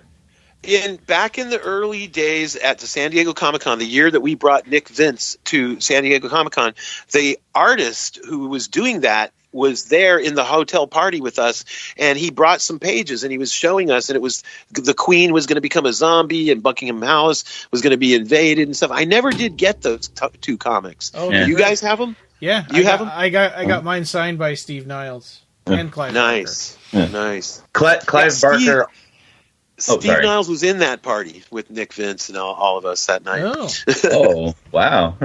Yeah, I mean, this was at San Diego Comic-Con in a hotel room, for a party for all the people from the Hellraiser Clive Barker circle of comic book people and stuff. I brought them there was a signing at Dark Delicacies with and Del was, and it was for Clive Barker, right? It was for Midnight Meat Train era. And so I brought those comics with me to get them signed, and Del Howison says, that Steve Niles just lives down the street. I could call him, and he could come down here and sign those for you if you want. And so awesome. He called him, and he drove down just to sign those for me. Oh, that's so cool, man! Yeah, that's so cool. Yeah, Steve's a great guy. He was always hanging out with us at San Diego Comic-Con and stuff. Yeah. Another thing that Clive Barker did with George Romero was Tales from the Dark Side. He did the Yattering and Jack episode. That's on George Romero's Tales from the Dark Side. Good call. Yeah. Played by that little midget guy. What's his name? Oh, he's in Willow. He's in Land of the Dead. Land of the Dead. He's not in Willow. Yeah, he has an Italian name. He was in the Seinfeld episode. He is. Yeah, he was at. Oh my gosh, he was at Texas Frightmare. He was there. Yes. Yeah, I had him sign my. Fiaro Caro something. Hang on. What's your Yattering DVD? Yeah. Let me see. I have it on VHS. It's volume 2. Phil Fondacaro. Yeah, there we go. Phil Fondacaro. Yeah. Right. Yeah. So I had him sign the Yattering and Jack for me. So he is the Yattering. And I think I put him into he was in our episode from the Texas Frightmare Week. I talked to him on there. Another thing that Clive Barker and George Romero have in common is they were both slated to make the Mummy. And Clive was also involved with that. That would have been great if they both got to do that together. Yeah. And the special effects were Steve Johnson, I think. He was the guy. No, on the Mummy. He came up with designs that he shared on for Clive's on Facebook and Fangoria and stuff like that. For Clive's Mummy. And if you have Fangorias, the Fangoria number 296 talks about the pre-production of Night of the Living Dead remake, and the 97 issue of Fangoria has a feature on the actual movie when it came out. I freaking love George Romero. I love Clive Barker and Tom Savini. Much respect. What's coming up next for Little Spark Films, Joe? I know you're just coming out of Frightmare Weekend. You need some recovery time, but do you have any plans you want to share? We're getting ready to finish pick up shots with our feature film Vice Mares. This is going to be my first feature film. I've shot a couple, but I was always like the first AD. But this is me directing my first feature film, and it's After the Torture. We were talking about shooting some more Hellbound Laments, and we're in development with a bunch of little ideas going on right now. We're just trying to figure out where we want to go after Vice Mares right now. We're like 10 steps ahead of where we want to be, and we're just planning things out. So we have who wrote Vice Mares? Weissmares is written by my first AD. His name is Corey W. Ari, and he has a YouTube channel called Nerd Scum, where he's a comic book enthusiast, and he reviews comic books and stuff like that. And he knows the Hellraiser mythos, the Clive Barker world very well, also. Probably not as much as Catalina, but he knows more than me, I guarantee that. And I had him work on our series, The Hellbound Laments. He played Watson in Sherlock Holmes and the Servants of Hell. And he also did the voice of Decker in the first Midian configuration video we did. But he's a great actor. He wrote the story, and he ended up starring in the film. He's a supporting actor in the film. Man, he's very verbose. Cool. And when he realized that he had to act in the movie, he regretted the script he wrote. There's a lot of monologues, and it's a bad trip movie. And it's going to have demon bad trip sock puppets. There are sockos of madness. Cool. Who's making those? Me. Oh, cool. My film.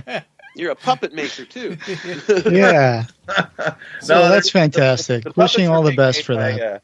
Our key makeup artist. Her name's Tori Yeager, and she's designing all our sockos. And she does great makeup. Yeah, she does great stuff. She just won best costume contest at Frightmare this weekend. I'm not surprised at all. What did she wear? She went in her Carrie costume, and I want to be honest here. When she does Carrie, that's a lazy day for her, and she won. Her Beetlejuice costume was freaking awesome. Oh my gosh. It was the coolest. Well, in our Halloween episode, I want to talk about cosplay and costume making and stuff like that too. So, and as we're recording this, we're recording this one about a month or a little over more than a month earlier from when it's going to release. So, if anybody out there is saying, "Hey, why didn't you talk about the alien invasion or whatever has happened?" that's the reason why. But yeah, so what we've got coming up, we've got a Halloween episode coming up really soon as this airs. With special guest? Yep, with special guest Pete Atkins. And that's as far as we know so far. And that's going to be kind of a roundtable on Halloween and scary stories. We also are going to have commentary for JoJo Baby and more Jericho Squad 77, and we'll be doing an episode on Clive Barker's Visions of Heaven and Hell, the old art book. But this was fun. Thanks so much for joining us for Night of the Living Dead. And, George Romero lives on. Right on. When there's no more room in hell, the dead will walk the earth. I'm about to go walk the earth right now. All right. And this podcast, having no beginning, will have no end. Thank you for joining us, and we hope you have subscribed. You can find the Clive Barker Podcast wherever you find audio. Show notes for this episode, as well as news and reviews, can be found at our website at www.clivebarkercast.com. The Clive Barker Podcast, or BarkerCast, is an independent editorial podcast and blog that is not affiliated with or under contract by Clive Barker or Seraphim Inc. This is a labor of love by the fans for the fans.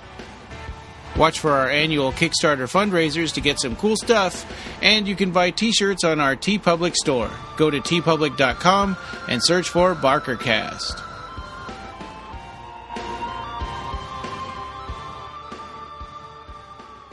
Thanks for listening.